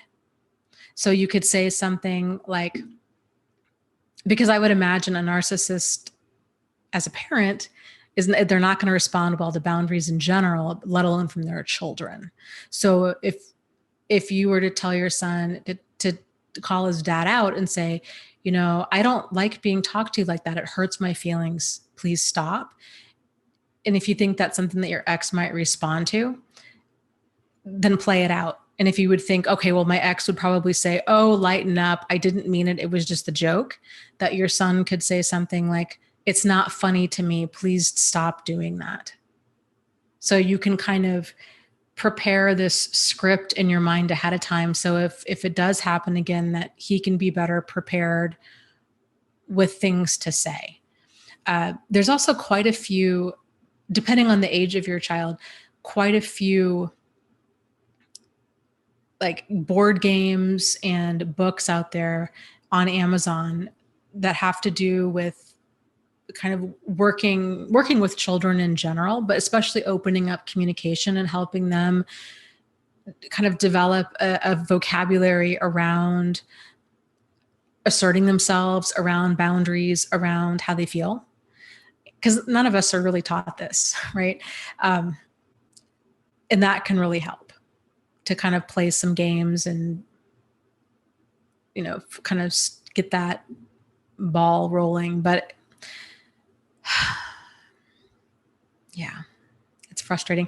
Another book that might help, not necessarily so much for your son, but more so for, well, I guess in kind of in a back doorway for your son, but more so for you, is a fantastic book called The Verbally Abusive Relationship by Patricia Evans. And in that book, she really lists out all these different types of verbal abuse.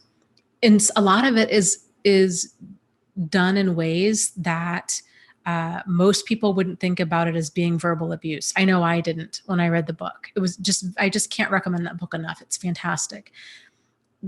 It's one of those things with manipulation and with abuse, the more you know, the better prepared you can be, because then you're going to start seeing it.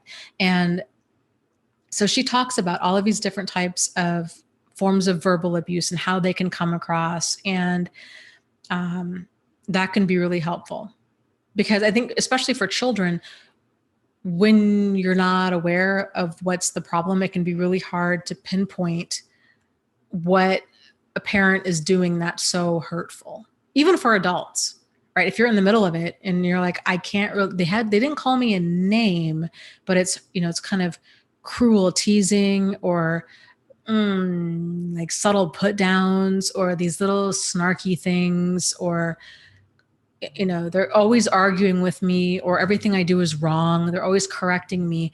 That might not register as abusive behavior, but it is.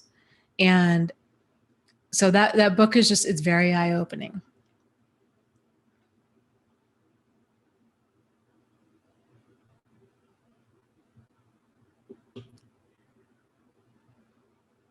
Okay, let me scroll up here. Inner Fire says, yeah, oh, Dana, I hated it when my ex used to say, oh, I was just joking. Yeah. And I think a good response to that is, well, then it's not funny. So many of us are caught off guard, and then we kind of tend to get introspective, like, well, maybe it's me. Maybe I just don't have a good sense of humor. Maybe I'm too uptight. Like, what's really going on here? But that's what a bully does. They'll pick on something. Oh, you're, for example, my mother was picked on her whole childhood by her father for her ears. Her ears are fine. She does not have big ears. But her father used to always tell her that she did. And whenever she would start crying, he would say, I'm just joking. You got to learn to take a joke. And I just think to myself, what a jerk.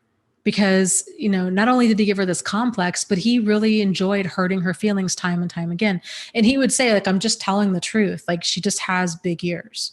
And it's rude. Like, it's rude. It's rude. Like, and it's abusive to continually grind somebody down like that. And that's what a lot of times narcissists do. And because to them, it's funny. A great example of this kind of stuff a great and extreme example of this kind of stuff in motion was the Daddy of Five channel. If you're curious about this, there's another YouTuber out there. His name is Philip DeFranco. He did a video with a lot of footage of Daddy of Five and how this mother and the father, stepmother, I should say, and father just like tormented this little boy with psychological abuse. And I really don't think that they realized that they were being abusive. To them, it really was funny. And they had a prank channel. But this goes back to what's a reasonable excuse for bad behavior. And the answer is there is no excuse for bad behavior. Like, there's just excuses. So to them it was hilarious. They would dress up, the dad would dress up like a robber and scare this and pull a gun on the child. He would tell him, we're going to go to Disneyland, and then he would say, no, you're not. Things like that would send this child on these highs and lows. And the child was obviously, he's too young. That stuff's not funny anyhow. Even if somebody does have that kind of sense of humor, to be aware of, when are you crossing the line? And there was so much footage of this kid saying, just leave me alone. I just want to be left alone. It's not funny. And the parents continuing to berate and belittle and demean him and bully him and saying, it's funny. You just need to learn how to take a joke. We joke in this family, lighten up. And all of the other kids thought it was hilarious because they weren't the target of this abuse. It was specifically this little boy. And actually, that's not necessarily true. There was one video too where they were egging him on to, or maybe it wasn't him, maybe it was another child, because they had 5, to hit his sister. And they're like, do it, hit your sister. And he finally does it hard. And then they just start laughing like, oh my God, I can't believe you like really, knocked her a good one. And these kids, they're being forced, they're being pitted against each other for YouTube views is really what it boiled down to. It was horrendous. Philip DeFranco, Daddy of 5 video, highly recommend watching it. He did a great job with pointing out what exactly is problematic and that it's psychological abuse. So, and that's the thing.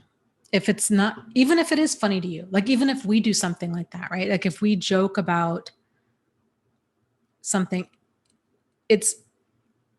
you have to be aware, have that emotional intelligence to be like, well, if this is the intention of my communication is to be funny, but my audience, the receiver of that communication doesn't find it funny, then it's not funny. It's sort of like if a comedian gets on stage and tells joke after joke that he thinks or she thinks is hilarious, but the audience isn't laughing, then they're not funny. Like it's not the audience that has no sense of humor, it's them. So they need to adjust their approach in order to get that desired response. Okay.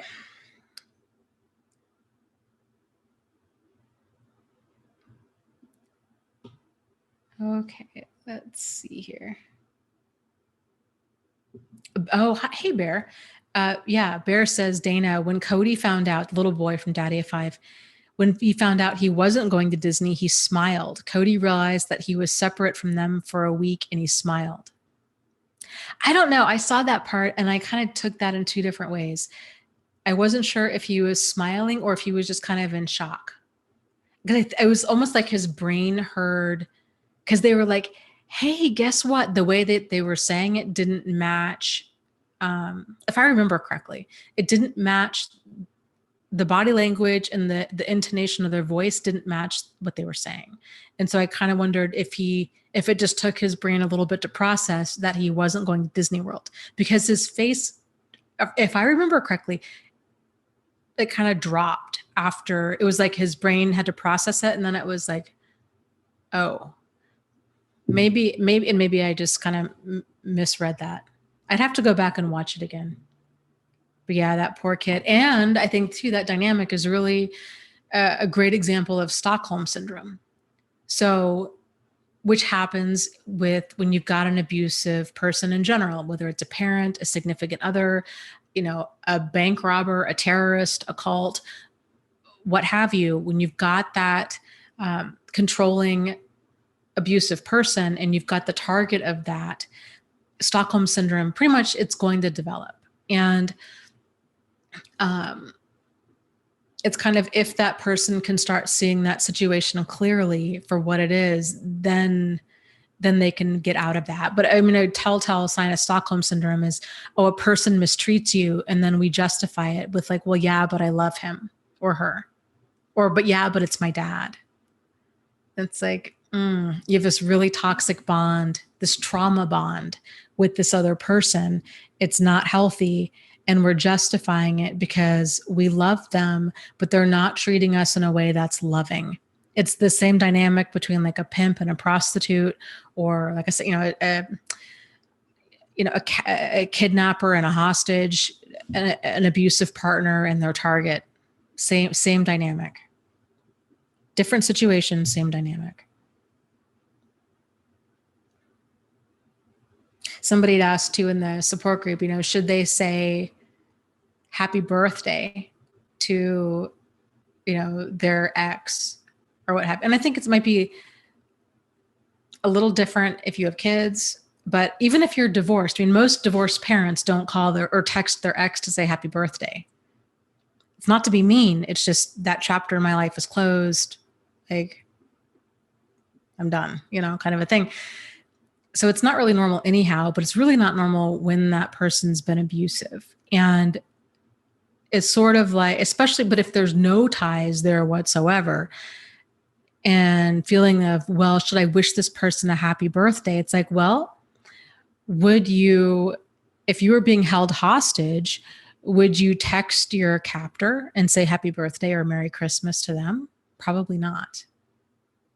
So if a person's using, abusing, exploiting, or neglecting you, then it's really not healthy to think that that's some sort of like workable or healthy relationship, because it's not.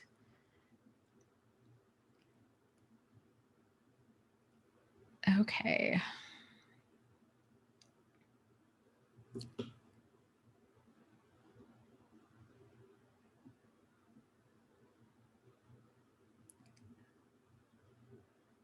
Okay, let's see. I wonder, I missed part of this bit.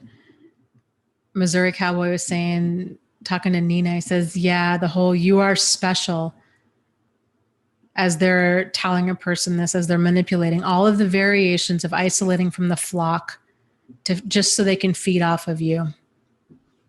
Yeah, very common. There's lots of different ways that abusive people go about pulling that sheep away from the flock.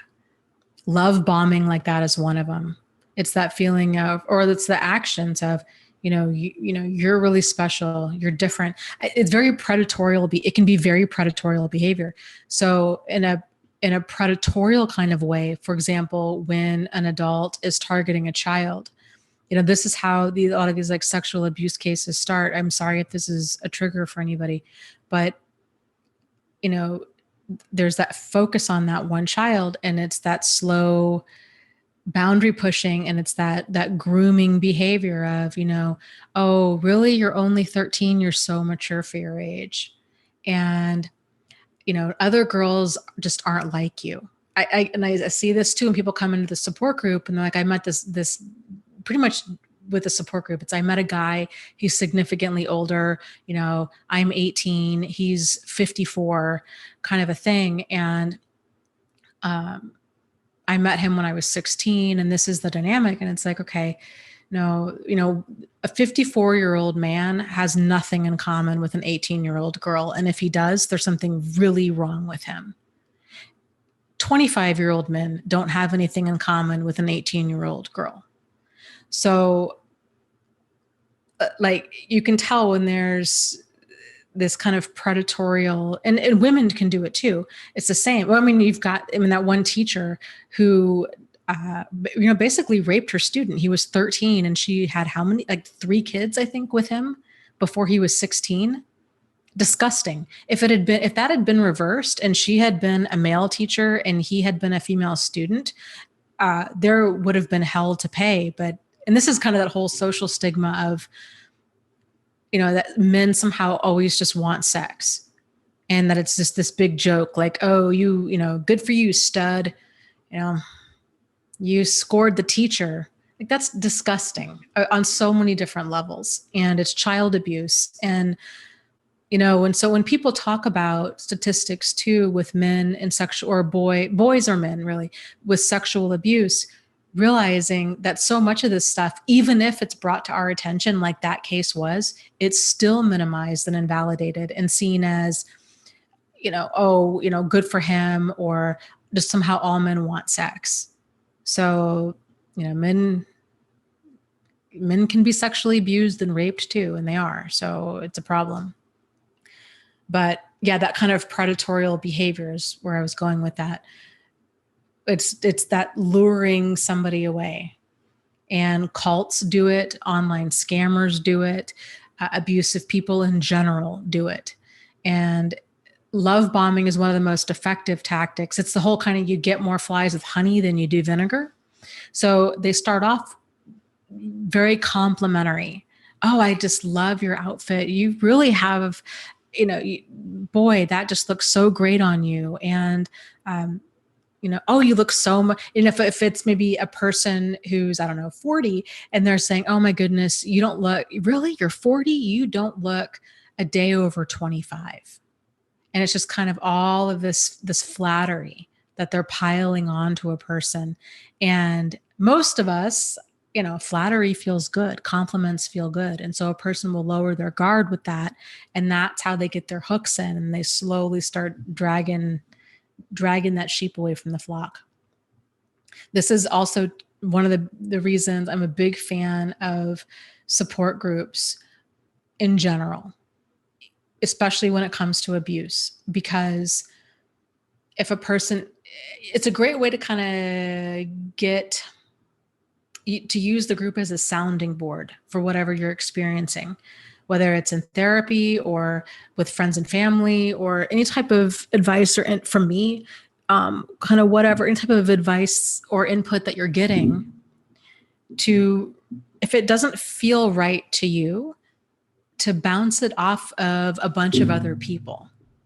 It's very helpful, because there's no shortage of predatorial people out there, and there's no shortage of well-intended bad advice too.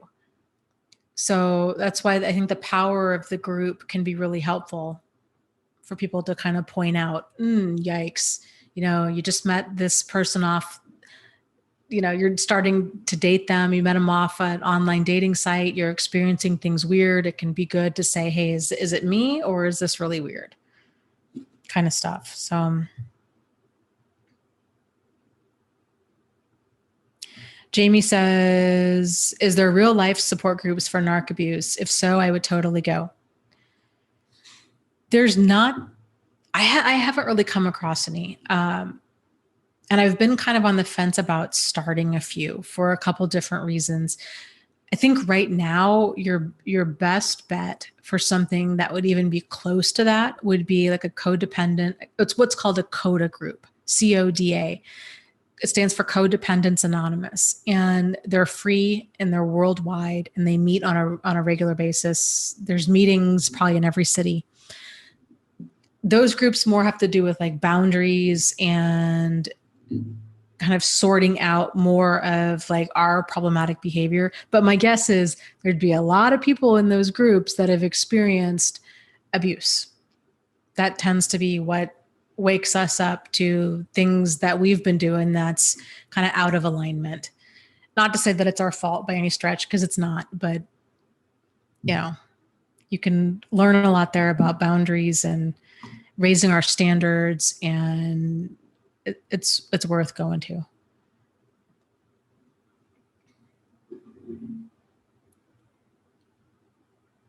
Mm-hmm. My research says, oh, the chat is going fast. Says, I think even if somebody isn't a narcissist, love bombing is abusive because they perceive you as a fantasy, an idealized something that you can't be, and something that isn't real. I agree completely. That is so right on.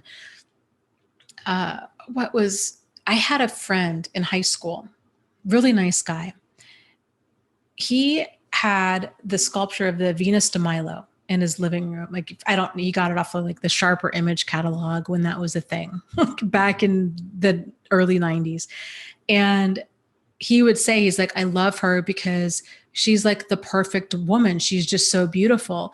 But if you're familiar with that statue, she doesn't have any arms, she doesn't have any legs, and she's a statue. So she's the kind of this completely almost like helpless woman. And I always found that to be so problematic because it's like she has no personality. She's not able to do anything. She's just there for you to sit and look at her. Like, yeah, yikes. There was actually a movie kind of along the same lines, really disturbing movie called Boxing Helena that was out around that time, like early 90s. That is exactly about that. If you like a horror, not really horror, but like thriller movie, disturbing. Has Julian Sands and, what is her name? Sherilyn Fenn, I think is her name. Beautiful actress.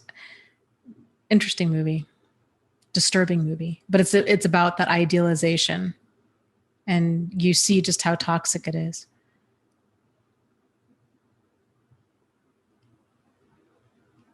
Okay, great point. Kristen says, well, how often do most people idealize at the beginning of a relationship, though? I mean, it's common.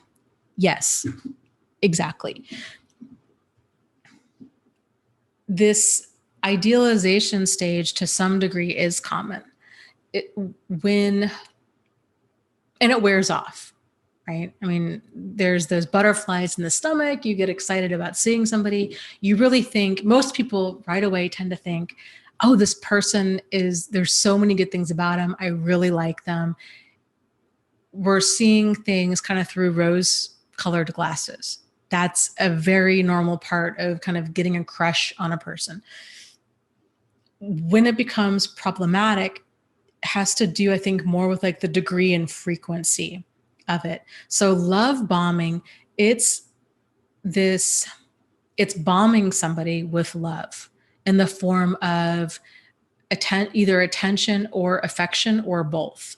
So like when it comes to cults, it's a lot of attention. A lot of churches can be like this too, actually, but it's a lot of attention. Religions in general, I think, can have a lot of this element. And frankly, I guess depending, people, what is considered a cult is kind of, or an extreme religion is depending on where you are, right? It's very relative. But with extreme problematic religious groups like that, they tend to do a lot. That's where that term comes from, actually. They tend to do a lot of that love bombing where it's, they're recruiting these new people. Now, I don't think that they go about it. I think there's different desires that drive that love bombing behavior. I think for a lot of cults and religions in general, when they do that love bombing, where they're so open and accepting. I mean, like, you can go to a church, and if it's a nice, warm, welcoming church, they're generally just going to be open armed and just try to make you kind of feel like one of the flock right away. Oh, we're playing bingo tomorrow night, and we're doing potluck at Susan's house, and there's this group that you could join. They try to get you really involved in their community. I don't think for most people that they're not thinking to themselves, yes, we're going to get new recruits this way and win them over. Like, I don't think there's that kind of nefarious intent behind it. I think what it is they're very passionate about it. They have found a solution and an answer for them, and they really want to share it with the world. It's the same thing when the light switch flips when they're an alcoholic, and then they realize that AA is saving their life, and they pour so much time and energy into that. And they just walk the streets praising the value of AA. It's, coming from a place of passion of, this has made a tremendous difference in my life. But like with cults and with manipulative people, especially like abusive, and then again, like with abusive people, I don't think necessarily that love bombing for all of them is with the intent of, I'm going to lure them in and then I'm going to abuse them. I think oftentimes it's that idealized stage, but it is that level of intensity that we're somehow this perfect being. But like Lucy was saying, they're not seeing us for who we really are. And that's the problem with abuse in general. is because they have this idea, you're this perfect person, and they're projecting everything onto us. Like, you're everything I want from you. But then when we start to deviate from that and you start to show originality, and it deviates outside of this picture in their mind of who their idealized version of us should be, then that's when things start becoming really skewed and really scary. So if they're a Republican and they find out that you're a Democrat, then they go on the attack. If you play the piano, or if you, I don't know, you like to read books that they like, if you like to read trashy romance novels and they don't, then they can lash out at that. Like, anything that you're doing that they don't like, they feel justified and entitled to be like, no, I need to get you back in the line with this idea of who I think you should be. With that said, there are those that are predatorial, do love bombing intentionally. So with online scammers, they have a template that they follow with how to love bomb. They're actually taught this stuff. So it's very methodical, and it's all about, and I feel like I've dated enough, a wide range of, and some of them I haven't even really dated. I've gone on a few dates with, where I realized, yikes, and have been able to distance myself. But I've had enough of experience with different types of problematic people that, and you can kind of tell, like, the intent with some of them is just different. Like the behavior the result might kind of all be the same, but their intentions for it are different. So, and for kind of along the same lines, there's this term out there called the dark triad, if you're familiar with that. And it's a combination of, what is it? Psychopathy, narcissism, and Machiavellianism. So, and what makes this so incredibly problematic is you have, I'm sorry, I'm kind of going off on a tangent here. But I hope I addressed that point, because you're right. Idealize to an extent is normal, but when it becomes all consuming is when it's problematic. So that's why it's important. We need to control the pace of a relationship, and not be so quick to make another person our whole world, because frankly, that's never, ever healthy. But especially if you're getting tied up with somebody who's got this like dark triad personality, where you've got features of psychopathy, which you're talking more like we were talking earlier, like physical brain abnormalities with empathy and remorse. You've got narcissism, which is personality, lack of empathy, lack of remorse, entitlement, justification, exploitation, grandiosity, those kinds of things. But then you also have Machiavellianism, which is learned behavioral traits of extreme manipulation. So when you've got all three of those elements at play, you're dealing with a full out destructive tornado on every single level. I mean, it's their personality, it's their mind, and it's, their active behavior. You just run when you see that.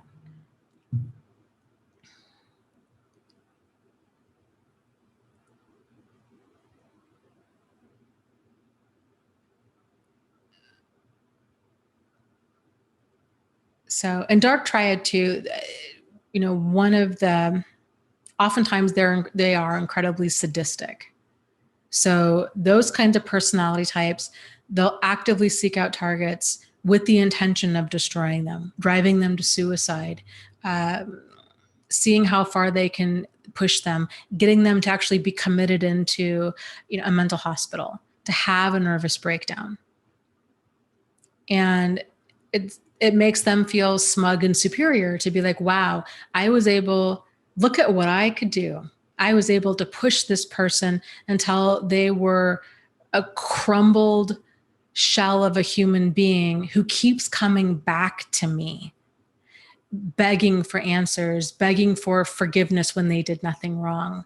And they They thrive on that. They're like, how pathetic. I'm so superior to this. But they went in there intentionally to do that, to just break another person. It's evil, like flat out evil behavior. And a lot of that kind of personality, they do that.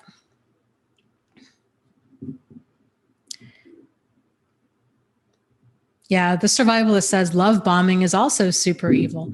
They only do it to set us up for failure later on. They never loved anything about us. They played us to gain supply. Yeah, oftentimes that's very, very true. The vast majority of the time it's true, especially if they come back and they're doing this hoovering and it's full of like false promises and future faking and telling you everything that you want to hear. I want to have a family with you. I want our children to have 2 parents. I love you. I want to make it work. I'll go to therapy or rehab or whatever. Like, I just want another chance. They know damn well that they just need to say whatever they're going to say, and then they're going to go out and do whatever they're going to do. Again, it's like a teenager, a rotten teenager. That maybe some of us were kind of like that, but where they get caught sneaking out and they tell their parents, I am so sorry, it'll never happen again, and I didn't mean it, and Susan talked me into it, and there was this party and I had a crush on this boy and I just really wanted to go, and I'm so sorry and you can trust me. Right? It's like teenagers are like the worst manipulators out there. And a parent, they turn on they're crying, they're telling the parent everything they want to hear. I didn't drink at that party. It was just, whatever the parent needs to hear. And then what do they do the next weekend? They sneak out. And then they try to manipulate the parent, if they get caught. Like, and if the parent says, you need to be home, I'm doing bed checks like every hour. So, you need to. I remember, actually, here's another example. Like when I was a kid, a little kid, like in elementary school, and we would stay home from school because we were sick. And half the time, we probably weren't really sick. We just didn't want to be at school. And the rule in my house was no TV if you're sick. So even if we were like legitimately sick, it was still like, no, you need to be in bed. Of course, this was back in the 70s and 80s where you had one TV in the house. But it was the whole thing of you need to be in bed if you're sick. You're not staying home to watch TV. But oftentimes we would sneak out into the living room and we would watch TV, and my mom would come home and she'd feel the TV. Again, this is back when you had the big TVs that were like 3 feet thick, right? She would feel the TV, and if it was warm, she knew we were watching it. And that thing, because it was a beast, would stay warm for probably like hours. And, I remember my brother just being like, oh, you can trust us, and just excuse after excuse after excuse. And, if my mom even gave in and tried to trust him, he would go sneak out and watch TV again. It's just, people manipulate. Good to see it for what it is. And it's the whole thing, like with manipulative people of any age, like children, teenagers, adults, whatever, trust is something that's earned. And so just because if a person keeps pushing, like, oh, you can trust me. We were talking about love bombing. If a person keeps saying, you can trust me. You can trust me. It's like, no, actually, I can't trust you because you lie. That would be an appropriate response.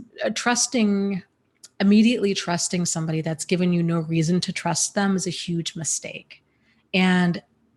But because with narcissists, their words and their actions never line up for long. They keep saying what a person needs to hear, but their actions will never deliver long term. They might be on really good behavior, but it doesn't last. And if anything, they tend to get better at hiding what they're up to. But that love bombing can be so convincing, especially if they've cheated and then now they've sent several dozen roses to their spouse at work. And everybody's thinking, oh my goodness, they must really be sorry. Like, look at they confuse that intensity with sincerity, and it's not. It's manipulative, and it's to push the person back in.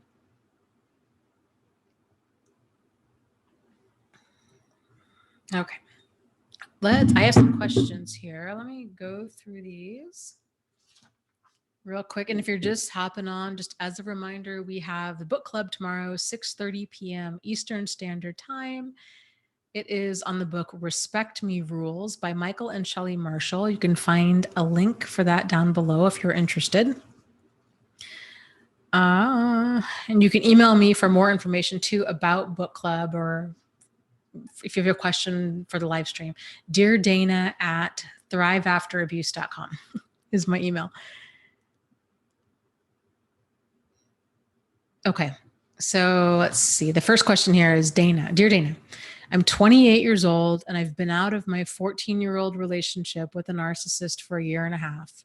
We were married for 3 years. I made my For When You Miss Him list right at the beginning of our last separation. As the year goes by, I remember more and more things and I add them to the list. It's reached 65 bullet points full of abusive words, actions, cheating, and deception. My question is this: with all of the terrible things on this list, it seems obvious he never loved me or wanted to be with me. So I often feel torn between blaming myself and blaming him for convincing me of the opposite when the truth was right in front of my face the entire time. It didn't help that I had nowhere else to go, but I've always been successfully independent and knew I could make it on my own. But I didn't want to. I mean, we had 2 kids together and I felt like I shouldn't have had to. I feel he thinks I'm stupid for ever believing he would want to be with me, and I feel he's right. Signed, SW. Oh, gosh, my heart breaks reading that. I think so many of us can relate to that feeling, but it's so not you. Like, it's so not you. So let's talk about blame for a second. Blaming him, his manipulative behaviors on him. Most of us don't realize that we're being manipulated. This is why they call hindsight 2020. There is no term for being in the moment and seeing things 2020. Like, I guess clarity, but clarity is often hard won. And it's often, most times we see it in the hindsight. So when a person too is emotionally invested in something being a certain way, they have a hard time accepting it that it's not. It's denial. And this is a psychological thing that happens and it's subconsciously going on. And it's when we have that cognitive dissonance where basically we're seeing one thing but thinking it can't be that. Like, our head is telling us one thing, but our heart is telling us another, is basically what that is. People, if you're really invested in the outcome, people are going to continue to stay in a situation hoping that it'll change. This is common. This is just something human beings in general are wired to do, whether it's a relationship, whether it's a friendship, whether it's a work environment, whether it's a business deal, whether it's, you name it. So it can be really hard to see a situation clearly for what it is when we want it to be something different than what it is. So he's 100% accountable for his manipulative behavior. That's all on him. It's awful stuff. And manipulation, but kind of by definition, is confusing behavior. It's taking one thing and then changing it.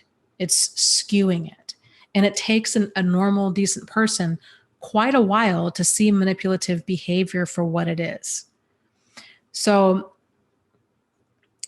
I think in this, it's more about forgiving yourself for being manipulated and realizing, yeah, I saw a lot of this stuff, but I didn't want to see it because I wanted my family to stay together.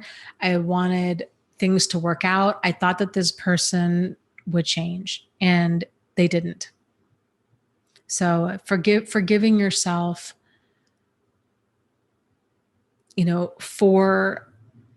for not seeing things clearly. You did the best you could. We all did. We all did. It's really hard to see things clearly when you've got that emotional investment in a situation. And you talk about, he mentioned you mentioned that you said, I feel he thinks I'm stupid for ever believing he would want to be with me. And I think he's right. I hope you can hear how twisted that is, if that's the case. And I could see how you could believe that that would be the case. And I could see how a narcissist would twist that to be the case. But the reality is, he was in a relationship with you and you guys produced 2 children together. So, if he was in this for the long game thinking, boy, I'm just going to sucker her in and she's a sucker for thinking that I ever wanted to be with her, he sure was like pot committed to that prank. I mean, that's, do you see what I'm saying? Like, it wasn't like a practical joke. I mean, he at one time, thought this would be a person, well, who knows what that goes through their mind, but this is what he wanted because he had you, he had 2 children. And so you're not stupid. You're not stupid. You got tangled up with a highly manipulative, deeply dysfunctional person. But you're not stupid. You're human. And it sounds like you're probably a good, decent person who thought that things could work and you held on to hope until you couldn't hold on anymore. And I think that's what most all of us here have done. So you're not stupid. There's not, you didn't deserve it. And you did the best you could with the information that you had at the time. And that's all any of us can do. Okay, so here's a question from Joyce who says, Dear Dana, first let me say thank you for your website. It has been an amazing help for me. You're welcome. It has been 4 months since I left my crazy narc. It was only a 10-month relationship and I've never felt so ashamed, used, manipulated, and so much more. The crazy part, it was no contact this past weekend and he texted me and I slept with him. Big mistake. I just thought I could do the casual sex. And now that I have not heard from him, I feel awful. I told my friends today as I was so ashamed of myself and I thought I was moving forward.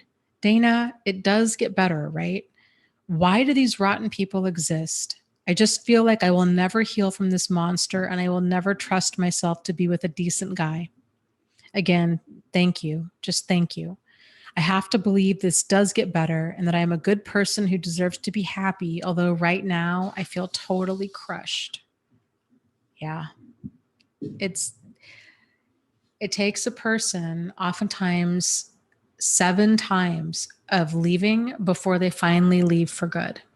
And the reason it takes 7 times is because they can do such a great job at sucking us back in and everything can seem great again.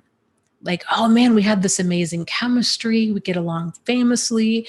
Things can be fun. I could stay friends with this person. Or like in your situation, we could just hang out and have casual sex. Or this relationship can be saved.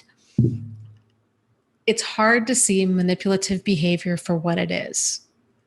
Again, 7 times of leaving and coming back and getting hurt each and every one of those times before a person often realizes, okay, like enough is enough. This is not a relationship issue. This is them and I'm done. So, and here's the thing with healing. So actually before this, and so in order to try to break this cycle, get into self protection mode. So block his number, delete his number, change your number if you feel like you need to, set up his emails to go directly to spam, unfriend him on every social media account that you have, block him on every social media account you have. You might want to create a different social media account so he's not messaging you with fake accounts, and just using those alternate or just laying off social media for a while. Preparing yourself emotionally for if he does try to resurface in your life, because they are clever and they do it in all different kinds of ways. And narcissists are notorious for knocking people off balance. They enjoy it so much. And so to prepare yourself for this, for him to come out of the blue with like, and it could, who knows how much longer later that they could do this out of the blue. Hey, happy birthday. Or, hey, thinking of you. Or they send you a picture of them and their new girlfriend, or something incredibly painful that's designed to provoke a response from you. So preparing yourself emotionally for that. Writing out your for when you miss him list of all the things that he's done that's hurtful, or that's hurtful, that in all the ways that this relationship is hurtful for you. If he does try to reopen contact, or if you find yourself tempted to try to reopen contact with him, that you can pull out that list and read it, and it'll help snap you awake. And you're like, oh, it's amazing, the stuff that we quote unquote forget, but it's not really forgetting. There's like abuse amnesia, like we're minimizing it because, again, we don't want to see things clearly. We want to see them for how we wish they could be. And that's where we get into trouble. And it sets in like a fog. It happens quickly. So that list can help snap you awake and remind you of why you need to keep this, why this guy is trouble and you don't need this in your life. So, so with healing, yeah, things do get better. You right now are like in the thick of it. Like if this was like a tornado in your life right now, it's like the tornado hit at 9:00 and you're waking up at 6 a.m. and you're going outside and you're seeing all the damage. Like you're right there in the fallout of this huge emotional storm in your life. So this is the like emotionally raw time. Yes, it does get better. It does get better. So, and frankly, every single day you're healing, but it's not even that. It's every single moment and every single day you're healing. It just happens in very, very small ways. Sort of like if you sprain your ankle, we don't notice it necessarily getting better, but our body's going into overdrive working on repairing that. We just kind of notice it really hurts. And then like 3 days later, it kind of hurts a lot less. And then a week later, it doesn't hurt at all. Like you just kind of you're not aware that you're actually moving forward and healing, but you are. But here's the thing with healing is it helps that wound to heal if you quit touching it. So every time you reopen contact and you touch that wound again, it's going to be fresh, raw, new pain. I know that it doesn't feel like it, right? It feels like this time is going to be different. This time it can work. This time we can just have casual sex. This time we can just be friends. I'm safe. I'm okay. I can still somehow salvage this. You can't. There is no friendship or casual sex or contact with a person. If a person brings hurt and heartache to you, that's all they will ever bring, because normal, healthy people do not consistently bring hurt and heartache. So the only way to get rid of that is to distance yourself and to go no contact, if at all possible. So it does get better, but you got to quit touching the wound. And this pain that you're in, too, I think it can be really helpful to try to realize this pain is trying to protect you. The pain is not the enemy here, even though it might feel like it. Just sort of like I was saying, when we have a sprained ankle or a broken leg or what have you, it feels like the pain is the problem, but the pain isn't the problem. The pain is actually a messenger. The pain is saying, don't do that again. Whatever caused this pain, don't do that. whether it's physical, you don't walk, I don't know, you don't walk on a tightrope like without a net, or you don't, I don't know, kind of what have, or emotionally, like you don't be around painful people because they cause pain. We would be in a really bad and scary place if we didn't experience pain, either physical pain or emotional pain, because we would never, we the message that pain needs to bring to us would be lost on us because we wouldn't be able to receive it. So I know that you're in a tremendous amount of pain, but it's actually a good thing. It's got a message for you. So if you can get that message and realize, and that message is, you don't deserve to be treated like this. It's your highest and best self screaming at you, saying, you deserve better. You matter and you have value, and I love you, and stay away from people like this. That's what that pain is trying to tell you. So it's a good thing. Where I get really concerned is when people are in really, really abusive relationships and they've gotten to the point where that pain, they're so used to it that it doesn't even really hurt anymore. And that's when I get scared for people, because that level of pain is not normal and it should never be considered normal. So I would try to realize it's a good thing that you're experiencing this pain, even though it hurts, and to try to use it to channel it, or to like transmute it into something really positive. This is your body's way of saying, stay away from problematic people. You deserve better. Steer into that. You deserve better. Triple up on your self-care right now. Do things that are nice for yourself. Take time to lose yourself in a good book or a good TV show. Take a hot bath, paint your toenails, kind of whatever, play with your puppy, like whatever feels good right now and nourishing for you, do that. Spend time doing that. And realize, and if you can do that, and if you can let that pain push you into a positive direction of like self-care, it can really be used as almost like this rocket fuel to not only learn that lesson of problematic people are always problematic, but it can also help you to really embrace that you really do matter. And so sometimes these situations, when we do go back time and time and time again, sometimes it's kind of our way of hitting that emotional rock bottom. So we were talking earlier about, with an addict or an alcoholic hitting their rock bottom of experiencing enough pain that they're like, okay, I've got to do something different. For us, this is our emotional rock bottom of, okay, I can't do this anymore. I've got to do something different. Rock bottom hurts like hell because it's rock bottom. But the good thing is it can push you forward into an even better life, because then now things are going to radically change.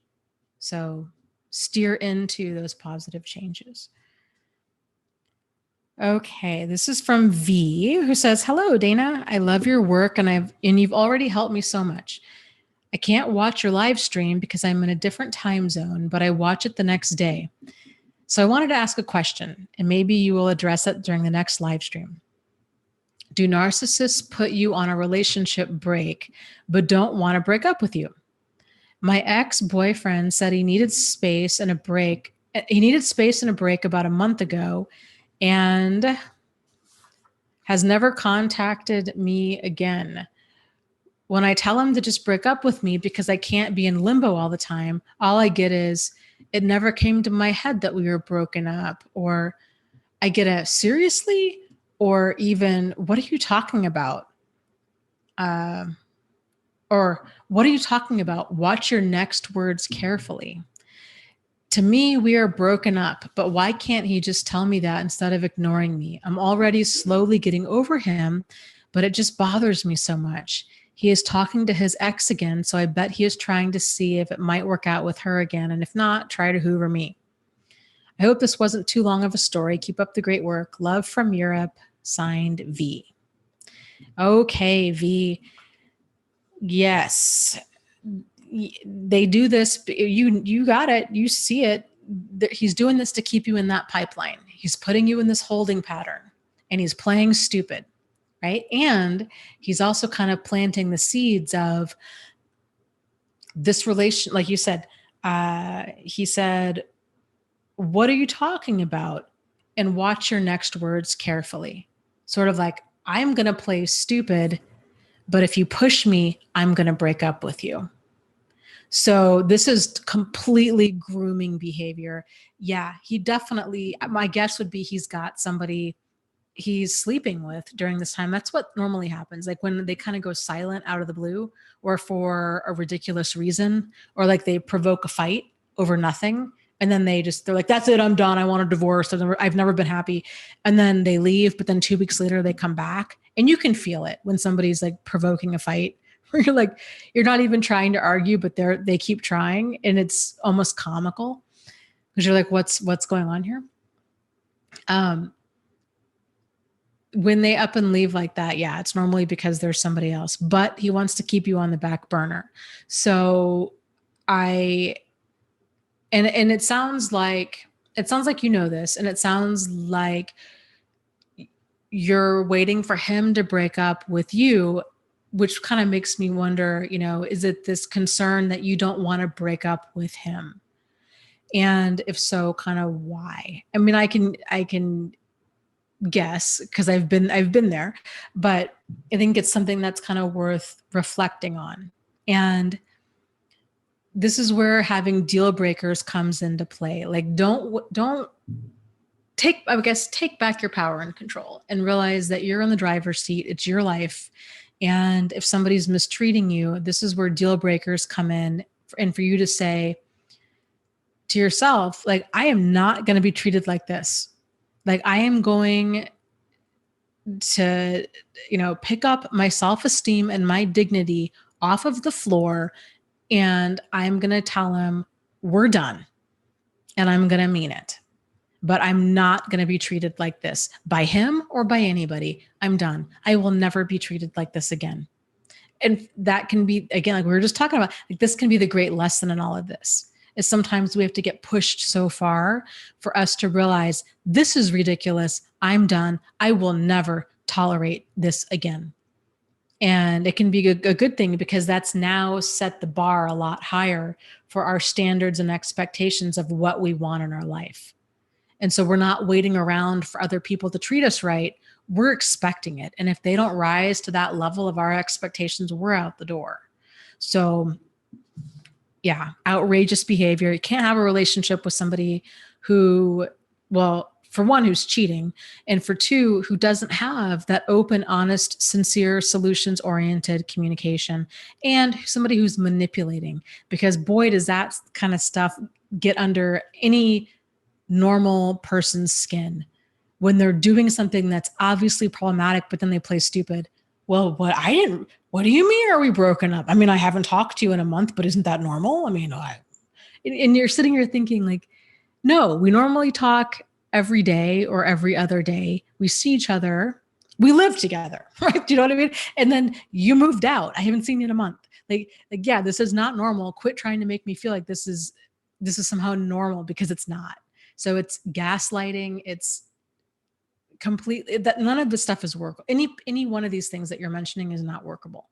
So see it for what it is. Easier said than done. Really see it for what it is.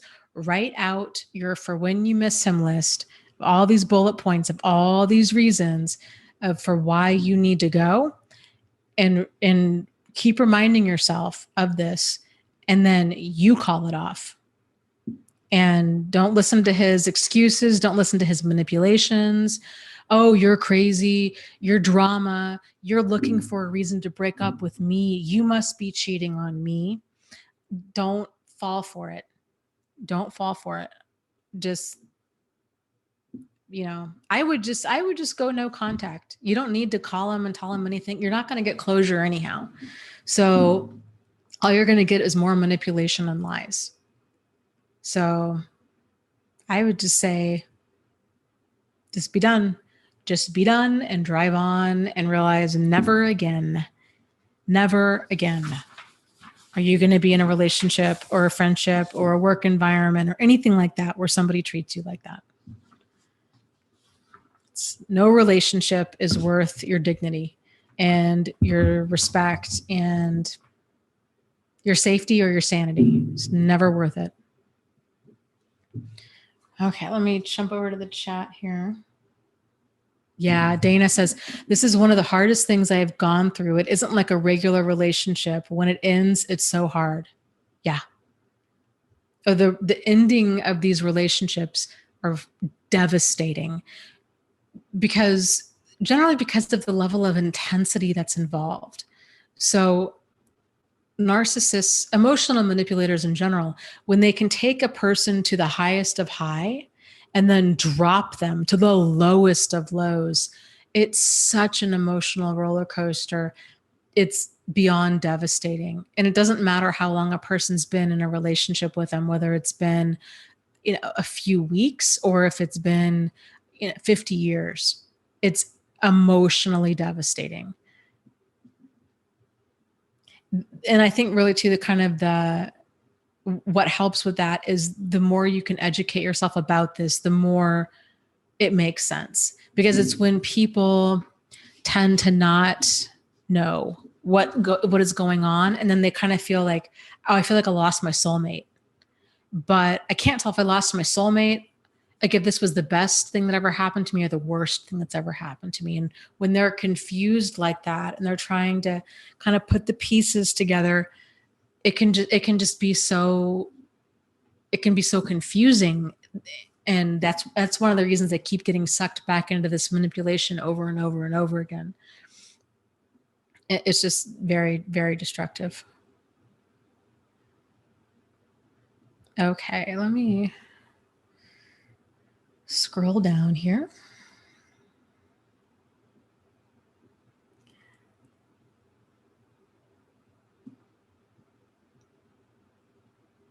Yeah, Lou says, yeah, he says to Sunny, hey, Sunny, ask the narc about their exes. Most narcs will say their exes were bipolar, crazy, or something like that. Yep.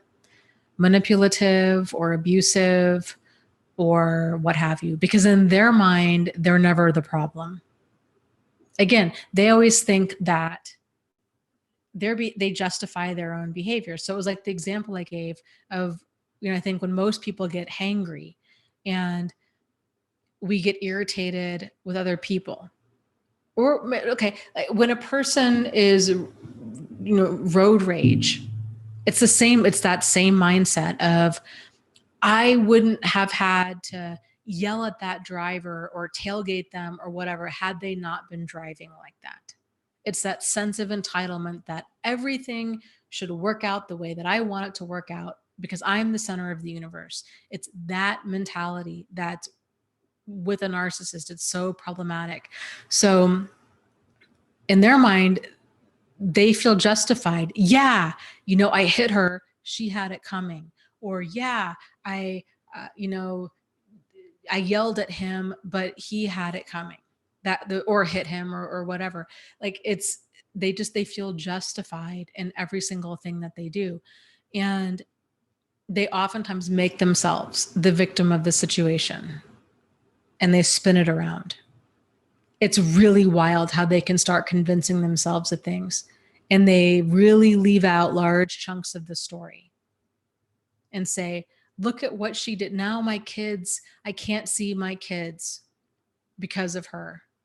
And they leave out that, oh, well, you made death threats and you've been bullying your children and you've been manipulating them against your spouse, but she's somehow alienating your children from you.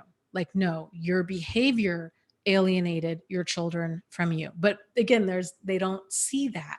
They have the emotional maturity of like a 4-year-old. They don't see it. And the ones that are predatory, they do see it. They're just highly manipulative.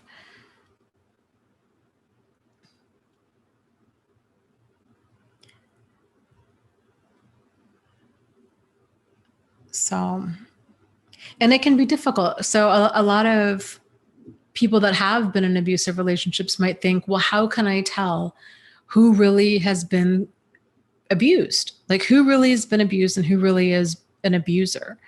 And the reality of that is it's just like any other situation. You have to kind of just give it time. Like let their behavior, you take things slow, you pay attention to red flags. You feel like if something's off and you just, then you respond accordingly. And frankly, a lot of people that are abusive have been abused. It doesn't, again, doesn't excuse their behavior.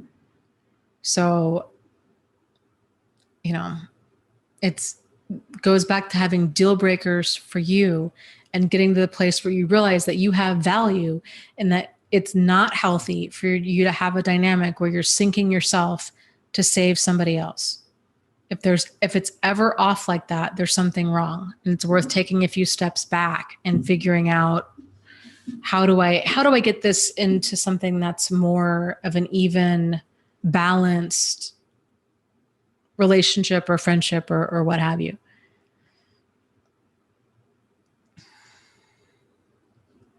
Okay.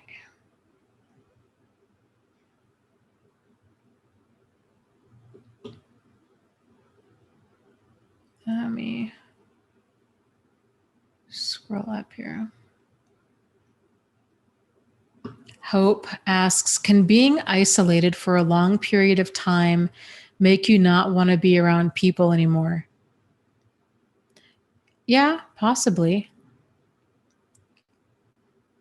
That could also be depression talking.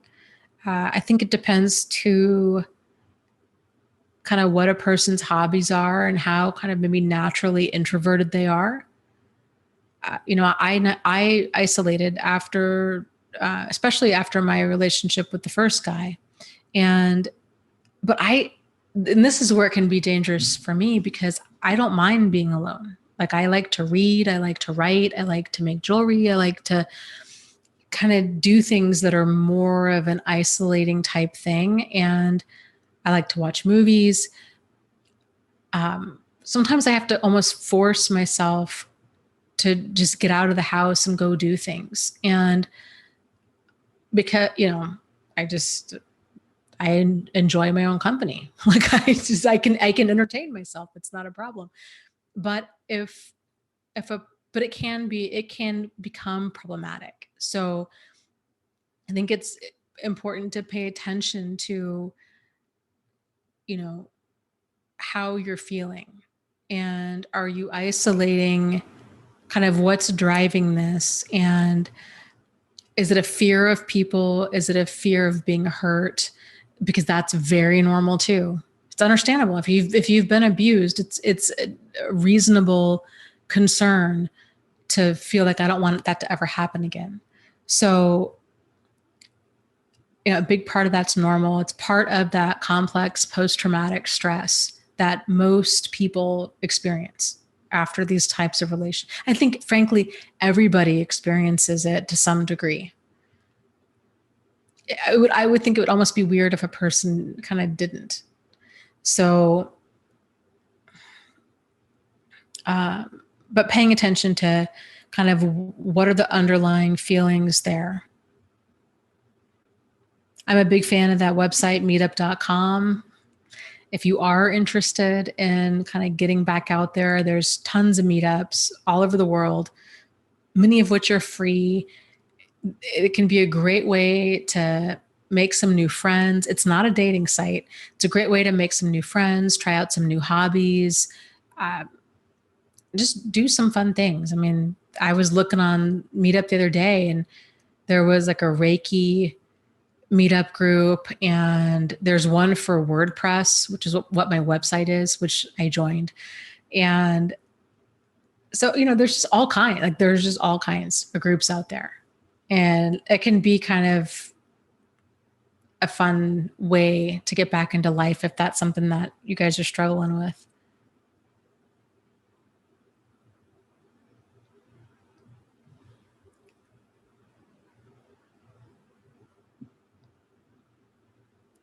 Karen asks, covert narcissist versus avoidant codependent.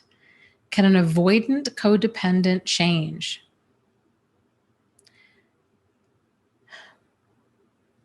Yeah, I think if a person experiences any behavior that a person has awareness of, and they have a sincere desire to change it, they can change it.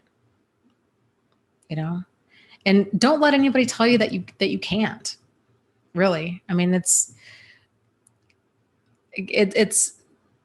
nobody else knows what you're capable of at the end of the day. So, but change in general, it's a process. It's a relearning a whole new set of behaviors. It's like for example, like losing weight, for example. It's so much more than just like losing weight. For anybody that's ever struggled with their weight, you've got to develop a whole different relationship with food and with exercise and with your body and with your self-esteem. And it's a process. And most people, they diet and they fail, they diet and they fail, they do extreme things. And I mean, it's a process, trial and error. And everything's a lifestyle. Like with food, it's a lifestyle.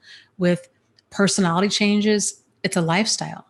Like the healthier you become, you kind of like level up, and that becomes like your new baseline for what's healthy. And ideally, we're going to keep like, leveling up throughout our life. There is no finish line with that. It's an ongoing process for everybody, and as it should be.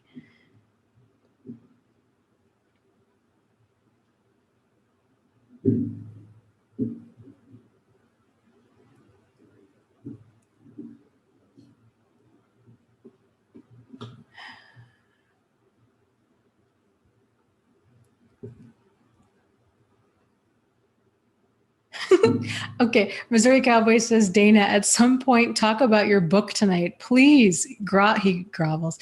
And could you ask the question about the table of contents on the glossary? That is a really, I should totally ask you guys, because you guys are who the book is for.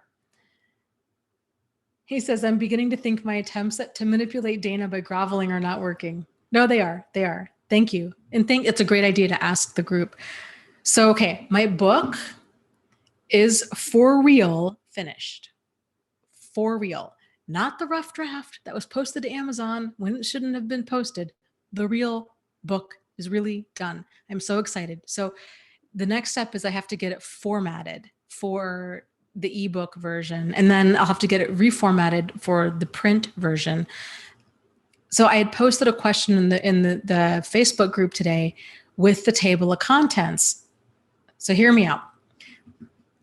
This book that I'm working on, the title is called Start Here, and it'll be on Amazon hopefully in the next week. It's more of like, I would say like a resource guide. It was the book that I had wished that I had had. And I wanted to create something where a person could like look at, like you didn't have to read it cover to cover. Like you could look at the table of contents and say, oh, what does that mean? And then flip to that section and read about that specific section.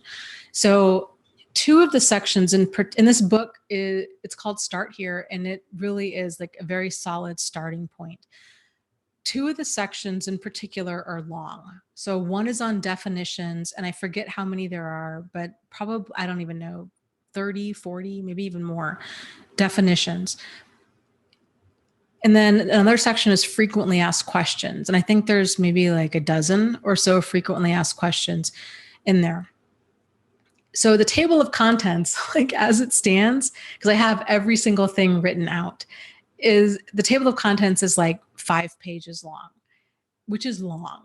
And I get that it's long, but I also feel that it's important that it stays in the table of contents so people can like just flip directly to that section. So then I was thinking maybe I could, so I guess my question to you guys is, what do you think? Like, what would you think if you had a book that had a 5? a 5-page table of contents, would that send you running for the hills, or would you be okay with that? Here's kind of what I was thinking too. That maybe for the ebook, I could do the table of contents, because in an ebook, you can have it be clickable. So if somebody just wants to read a little bit about, they want to skip to, how to do a safety plan, or, they want to, if one of the frequently asked questions is it normal to miss an abuse of X? If they want to click directly to that, they can. And then they can go back and they can click and read the definition of like dark triad or what have you. So the clickable table of contents works a lot better for an ebook, but it might not necessarily, well, I mean, obviously I can't make a clickable table of contents for a print book.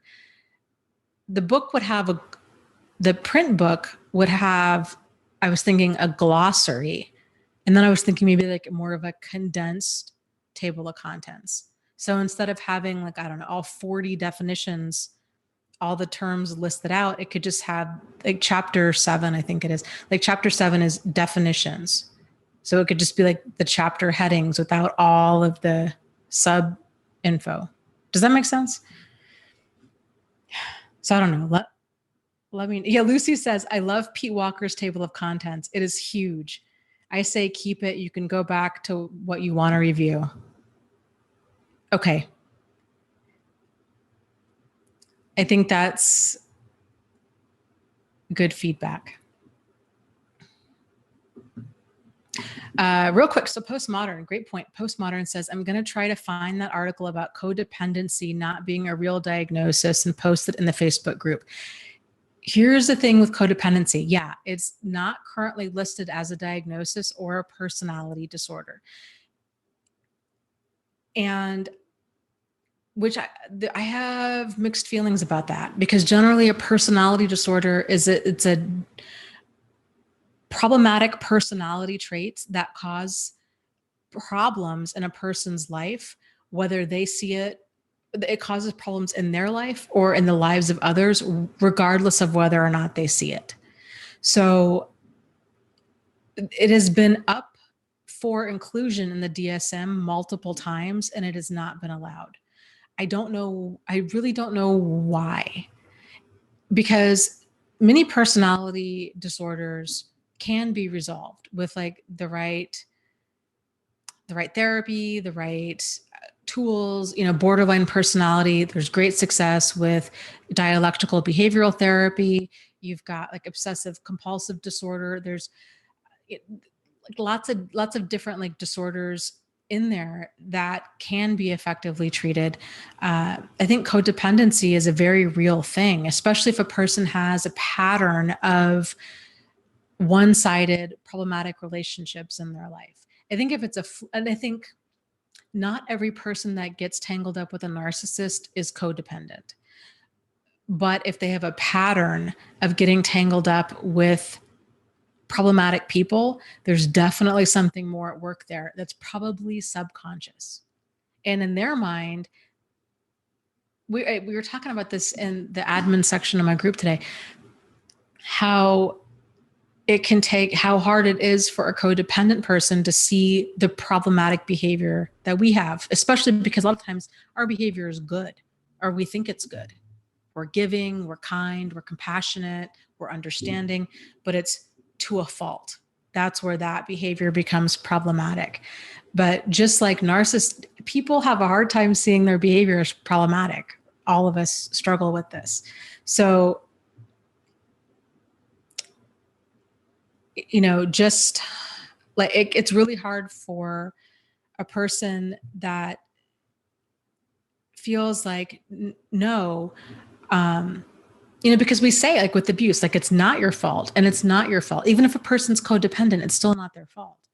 But that doesn't mean that there's not more potentially going on at work there subconsciously. But anybody can be manipulated by these people. I hope that kind of clears that up.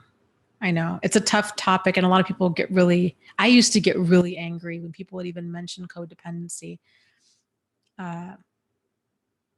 especially because the two main relationships in my life, well, I shouldn't say that. The two main narcissists in my life, um, they were incredibly charming. And it's not like I put up with a lot of stuff. It's not like it was, they both had double lives and I didn't know. And so I really felt like I didn't fit the pattern of kind of that classic codependent. And although I totally did, although not so much with those two relationships, but with many friendships and a couple of other, significant relationships in my life. And my thinking was very, very skewed. And I didn't see it for a long time.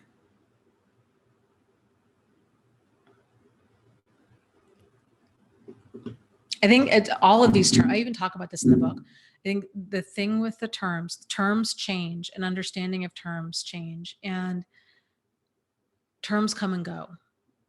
And terms can feel re-victimizing. They can feel really limiting, but at the same time, they can also bring validation and clarity. I think it's important for us to look at them as pointers to behaviors,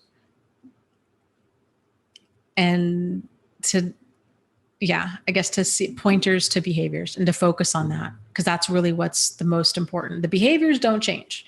The terms do. Behaviors don't.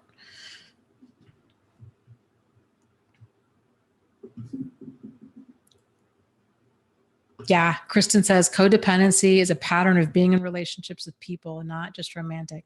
Yep. And it's personality stuff in general. It's the whole, like, how we do something is how we tend to do everything.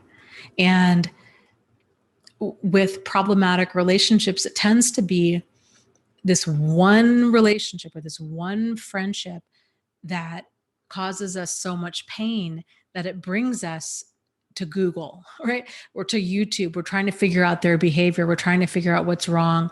Or it's this kind of soul crushing type relationship where we're like, this is devastating. How did I wind up here? But then the longer the person's there and they start learning about all of these things and they start connecting the dots, and they're like, you know what? Wow. You know what? My mom was a narcissist, or my son is a narcissist, or my ex-boyfriend from high school, I feel like was a complete psychopath. And they start kind of putting the pieces together, and then things start making more and more sense.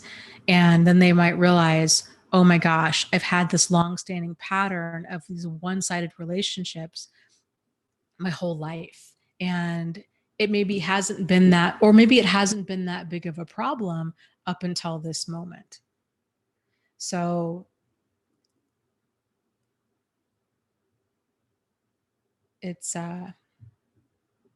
it's interesting. Hope P says, I really don't like the term narcissism for narcissistic abuse. I feel like the term is overused in the media.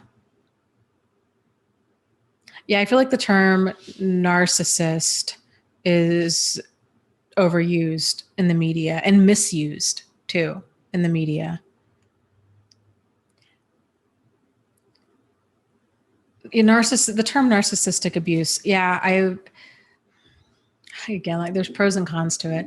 I think the pro to using the term narcissist, because really abuse is abuse. There's no difference between narcissistic abuse and abuse. The term narcissistic abuse is more of a pointer to emotional and psychological abuse. Whereas when most people think about abuse, they think of physical abuse. And so the term narcissistic, people like that because they're like, no, it's basically kind of hidden abuse, or it's abuse that doesn't leave physical bruises. But the reality, like physical abuse, when we're talking about like domestic violence, which emotional and verbal abuse is also a form of domestic violence, just kind of FYI, but like physical abuse is a late stage of abuse. It's, I would say, 99.9%, if not 100% of the time, it's preceded by verbal and emotional and psychological, financial, sexual, or spiritual abuse. It's because, like we were just talking, like, I forget the gal who mentioned that. it's personality. It's how one person does something is how they do everything. If a person's manipulative and has this twisted, you know, or non-existent moral compass, they're going to have that across the board. So it's not like they're going to be like they're really going to have a solid grip on reality in some area of their life, or they can pretend to. But if a person lacks empathy and remorse and they enjoy causing people to suffer and they're abusive, they're going to bring that with them wherever they go. Like, it's not the target that is making them that way. It's them making themselves that way. Like, it's their behavior. Just sort of like the example of being hangry, right? If I'm really hangry and I'm in a bad mood and I'm just on the warpath and I'm storming through the grocery store, if I didn't have that impulse control, right, and I'm shoving people out of my way and I'm yelling at people to hurry up and I'm doing all that, it's not their fault that I'm acting this way. They can't make me behave differently because I am responsible for my behavior. They're not responsible for it. And because nobody can guess what another person's thinking, and this is why too the narcissist behavior, it's so erratic, because it's like when again, like the hangry example, then if a person's fed, the different things are going to irritate them. But if the target of that doesn't realize that it's not them, they're going to start trying to walk on all of these eggshells to change their behavior in hopes of trying to change to not be abused. But it's never them, it's the narcissist. And so or that it's that hangry person or that road rage driver. Even if that other person was driving the speed limit or driving 10 miles over the speed limit, they might not have been a target that specific time, but it might have been somebody else, because that person slowed down to turn left, or that person had on rap music in their car and they didn't like rap music, or like, you know what I mean? That person was on a motorcycle and that somehow irritated them. There's not enough eggshells we can walk on to not irritate or agitate and again an abusive person that feels justified by their behavior. So it's their personality wherever they go. This is why, when abusive people don't change, they just change targets. They just change sources of supply. It's like wherever you go, there you are, and that's how it is with them.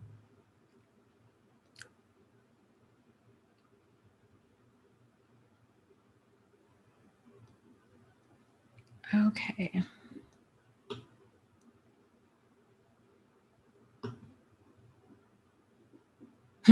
That's really insightful. Elise says, narcissists are very avoidant in a different way than I may be. I don't like conflict. They don't like accountability. Very well said. I agree completely. That's it. In Ross Rosenberg's book, if you've ever read that, it's called The Human Magnet Syndrome. He does a really great job of explaining this. And I don't think I'd ever really seen this concept illustrated in the way that he did it. So he kind of illustrated it in the sense of, if you envision like a U shape. Let me draw this out here. That was awful. Oh my goodness. Let's see. Did I accidentally stop the live stream? We will find out in a second. No, I did not. Okay. So he has this U shape. This is the magnet. And it's kind of the concept of, this is going to sound terrible, but just bear with me, that kind of opposites attract, or more, maybe a better way to say it is kind of that. Actually, it's not a better way. It's definitely a more re-victimizing way to say it, but I don't mean it. So let's look at the concept and not necessarily the words that I'm using. It's more like dysfunction attracts dysfunction. And So like what Elise was saying, if if I have a dysfunctional degree of permissiveness in my life, like I avoid conflict to a dysfunctional degree, and I'm with a person, or I should say problematic degree. Okay. If I have a problematic degree of I avoid conflict, and I have a partner who has a problematic degree of they're avoiding accountability, we're going to be probably in a dysfunctional way a great match, or I should say an equal match. Where things get off track here is when you've got a person, and this is where like boundaries and expectations match up. So I'm trying to think of how to say this. So like if a person gets better at being assertive and having these uncomfortable conversations and having deal breaker behavior, the other person in their life that's going to be a match is going to be very different. So let's say, for example, the degree of their problematic behavior is going to match the degree of our kind of allowance for how they're treating us. But everybody has their own baseline for like what's acceptable, even though they might not realize it.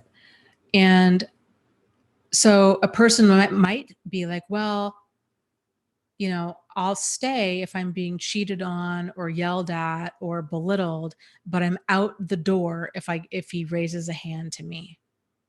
Or, a guy might reverse the genders, same, right? So everybody's kind of got their line in the sand with at what point is it a deal breaker? Or they might think, yeah, she may lie and spend money and yell at me, but if she cheats, I'm out the door. So everybody's got their line in the sand, and they're going to be with a partner that's probably going to match kind of their degree of function or dysfunction. We all do. So it's a good book. I think probably he explains it a lot better than I am, but it can be very eye-opening. And it might even be because it's hard to examine this kind of stuff when we're in raw emotional pain with a situation that's very close to us. So it can be a little easier to maybe look at friendships or look at other situations that we're not so invested in. It's hard to see where we could have possibly done things different if all we were was trying to just be a good person. Like that's what tripped me up for a long time. If you haven't already watched my video series on red flags of codependency, I highly recommend it. I really like that video series. And I talk about a lot of aha moments and a lot of faulty thinking that I had. And it took me doing YouTube videos and people commenting on my YouTube videos with saying, you need to look at this. Like, this is a problem. That was what really opened my eyes. So I didn't see it. I wanted to see it. I remember, I was in therapy for a long time, and I'm like, I feel like this isn't going anywhere. Like, I don't know I don't know if it's the therapist. I don't know if it's me, like if it's both of us, but I'm not getting anywhere. And, it's funny how just kind of these puzzle pieces can start to kind of fit together when the time is right. So.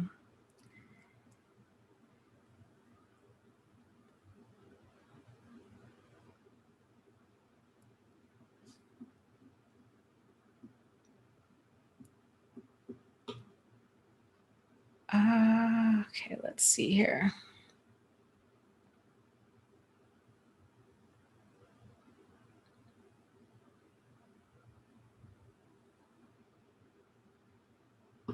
Okay. Siobhan says, do I need to explain to a manipulative friend who lies why I am backing away from her? No. No, you don't.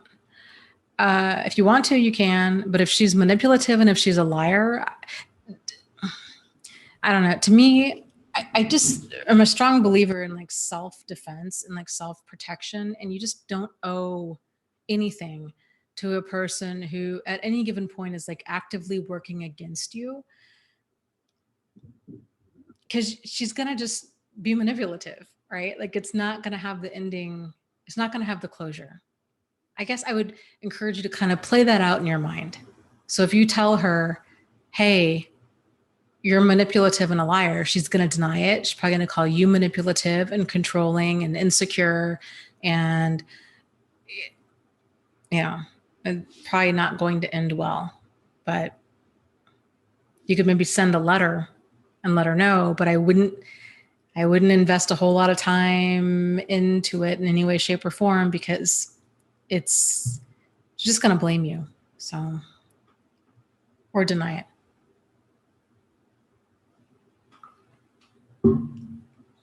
Okay.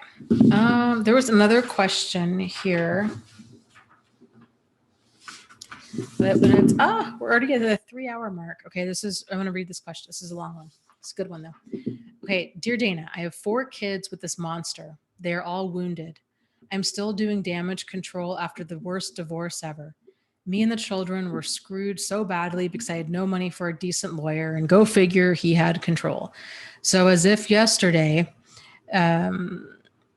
my one child, the only one who still communicates with them, got a true taste of narc dad reality, and I'm so devastated, but in a way, I'm glad the mask fell off for him to truly see who he is. Unfortunately, 2 of my adult children have special needs, and I'm the guardian.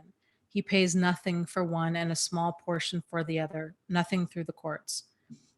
I was about to sue him with a very expensive attorney to set that up when a string of devastating expenses and circumstances prevented me.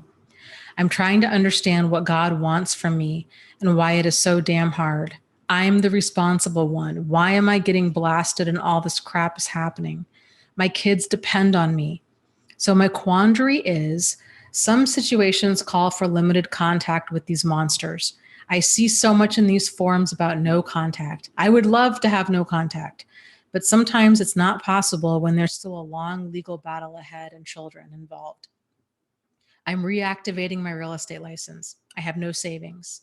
My children depend on me, and they see now who they can rely on and who truly has their back, and why mom was so crazy and anxiety driven during the 4-year separation from hell. So yes, I'm going to try and need to make some money and work until I drop. I'm starting over at age 52. I'm trying to work, fight and caretake and navigate technology and attempt to heal and coach my kids through this and pay the bills and attempt to have a healthy social life and start a new business. And it's all very overwhelming. I have to go back to court with a lot of money and guts for my kids' sake. Give me strength. I do not understand life's justice. There is no justice on this earth. But yes, no contact when there's kids involved, and his level of hatred and disdain and the special needs kids. He has no mercy either. He treats my beautiful daughter, full-time college student, like crap. So upcoming legal issues and children can't go no contact. Any blogs, podcasts, YouTube videos, or personal advice for us on that? Thanks, the Welsh Queen. Oh, yeah, that's, you have quite the burden to bear on many different levels. And there's starting over is a big part of it. I mean, a narcissist, like, they drop a bomb in a person's life, and the result is absolute devastation, emotional, physical, financial, sometimes spiritual devastation. And it sounds like you're struggling with all of those, which is very understandable. My advice for you, when a person can't go no contact, is to go low contact, which means as limited contact as humanly possible. And when you do go low contact, also go gray rock. So meaning you're just staying as emotionally reactive and responsive as a gray rock, meaning not at all. meaning you're about as exciting as lukewarm, plain oatmeal. You don't show anger, you don't show joy, you don't talk to him about anything that could provoke an emotion in him, basically, because narcissists, any emotion that you show can potentially cause them a narcissistic injury. And so gray rock is the best strategy. Limiting contact as much as possible. I would limit it to, depending on the age of your children and what your situation is, but if you can limit it to like text and email, or ideally just email, that would be great. There's no need for you, to continue, for him to have access to you 24/7 to be his emotional or verbal punching bag. So I would try to limit that contact as much as possible. So sometimes the courts have different types of like mediators and like third party types of technology where they have to, any communication has to go through this third party so that they can't like bully you through text or what have you. So that might be something to look into as well. And other than that, I think, support groups, tremendously helpful. There's support groups I would encourage, if, your children, to get in them, especially the adult child that he's targeting, if she's open to that. The book Complex PTSD from Surviving to Thriving, I think, can be very eye-opening for her and possibly for you too.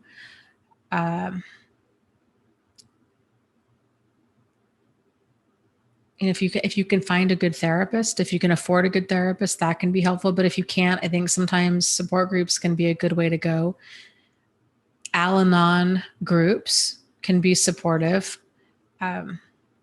Even if you're not an alcoholic or he wasn't an alcoholic, it's still a support group for just kind of dysfunctional families that come from people like this. So that can be incredibly helpful.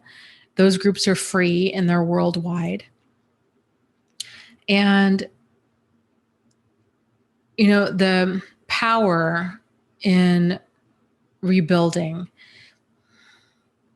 With destruction comes the ability for transformation. And there's a lot of power in having your life completely destroyed, because now you get to consciously, brick by brick, choose what pieces you're going to pick up and rebuild with.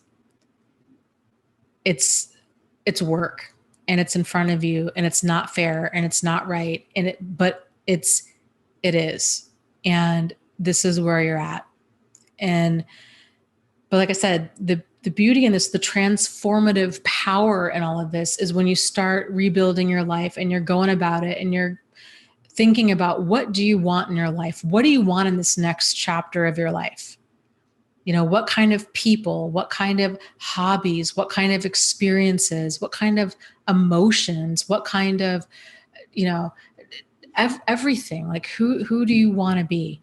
And what are the old messages that you want to get rid of? What are the pieces that were destroyed in this tornado that is your ex, that you want to leave in the rubble pile, that you don't want to rebuild with? It could be incredibly powerful. So, I think everybody's heart goes out to you. I think we've all been there. You've got a lot on your plate. And right now, because you've got so much going on, and it's probably going to be this way for a while, to really make sure that you are tripling up on your self-care as much as you possibly can. A hot bath, a glass of wine, if you're not an alcoholic, a good movie, a good book, even if it's, 10 minutes a day, taking that time out that's just for you, and just realizing you're worth it, you deserve it, and that you're not going to let this guy steal any more of your happiness, that you're going to reclaim that, and you're going to make yourself a priority because you deserve it. So you got to pace yourself. You've got 2 special needs kids. You've got this awful ex. pace yourself. It's a marathon, it's not a sprint, and you can do it. And it's one step at a time, it's one brick at a time. Sort of like the old saying, how do you lift 1,000 pounds? And the answer is 1 pound at a time. You can do it. So, okay. Let's see. Chat's still going.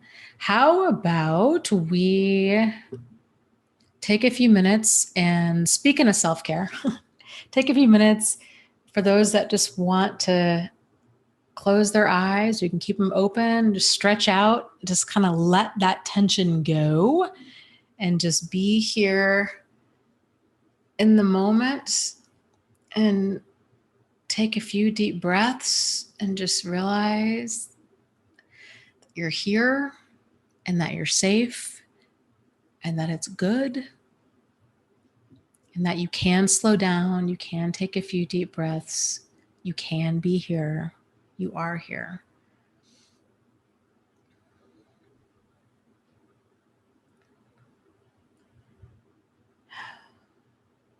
So take a deep breath in.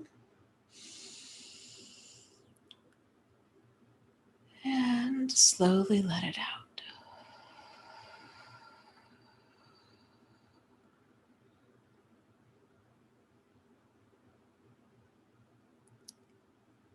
Take a deep breath in.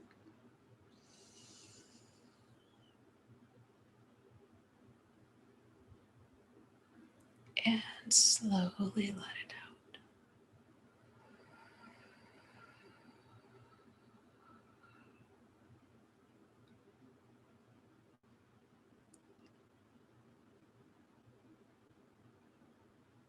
Just send out some nice, healing, loving, compassionate energy to those who need it. And of course, sending some back to yourself because you're worthy of it too.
Just realizing that you matter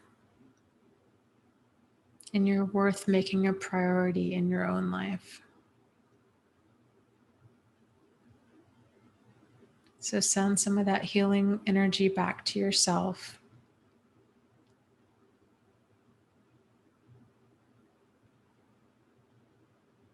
And give yourself a nice, big, energetic hug. Because you've been through a lot. and because you deserve it. You deserve a hug. You deserve to be a priority. You deserve love.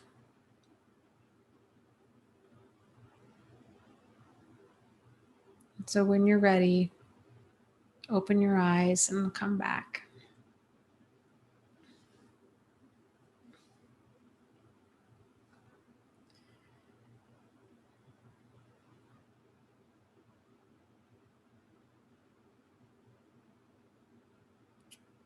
So, okay, guys, thank you so much. And Lucy was saying, yeah, thank you, Dana. We'll see you tomorrow. Yes, book club tomorrow, 6:30 p.m. Eastern Standard Time. The book is Respect Me Rules by Michael and Shelley Marshall. So I'll be curious to hear what you guys have to say, and we'll see if we have some new book club people that are going to be joining me on the live stream.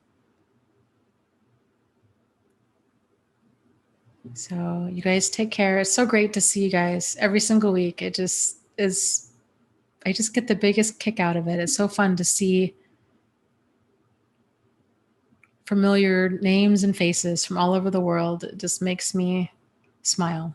So take care and just lots of love to you guys. You are not alone. You are not crazy, and you really can move forward and heal from this. So you take care, be good to yourself, and I hope to see you tomorrow night. Okay? Night.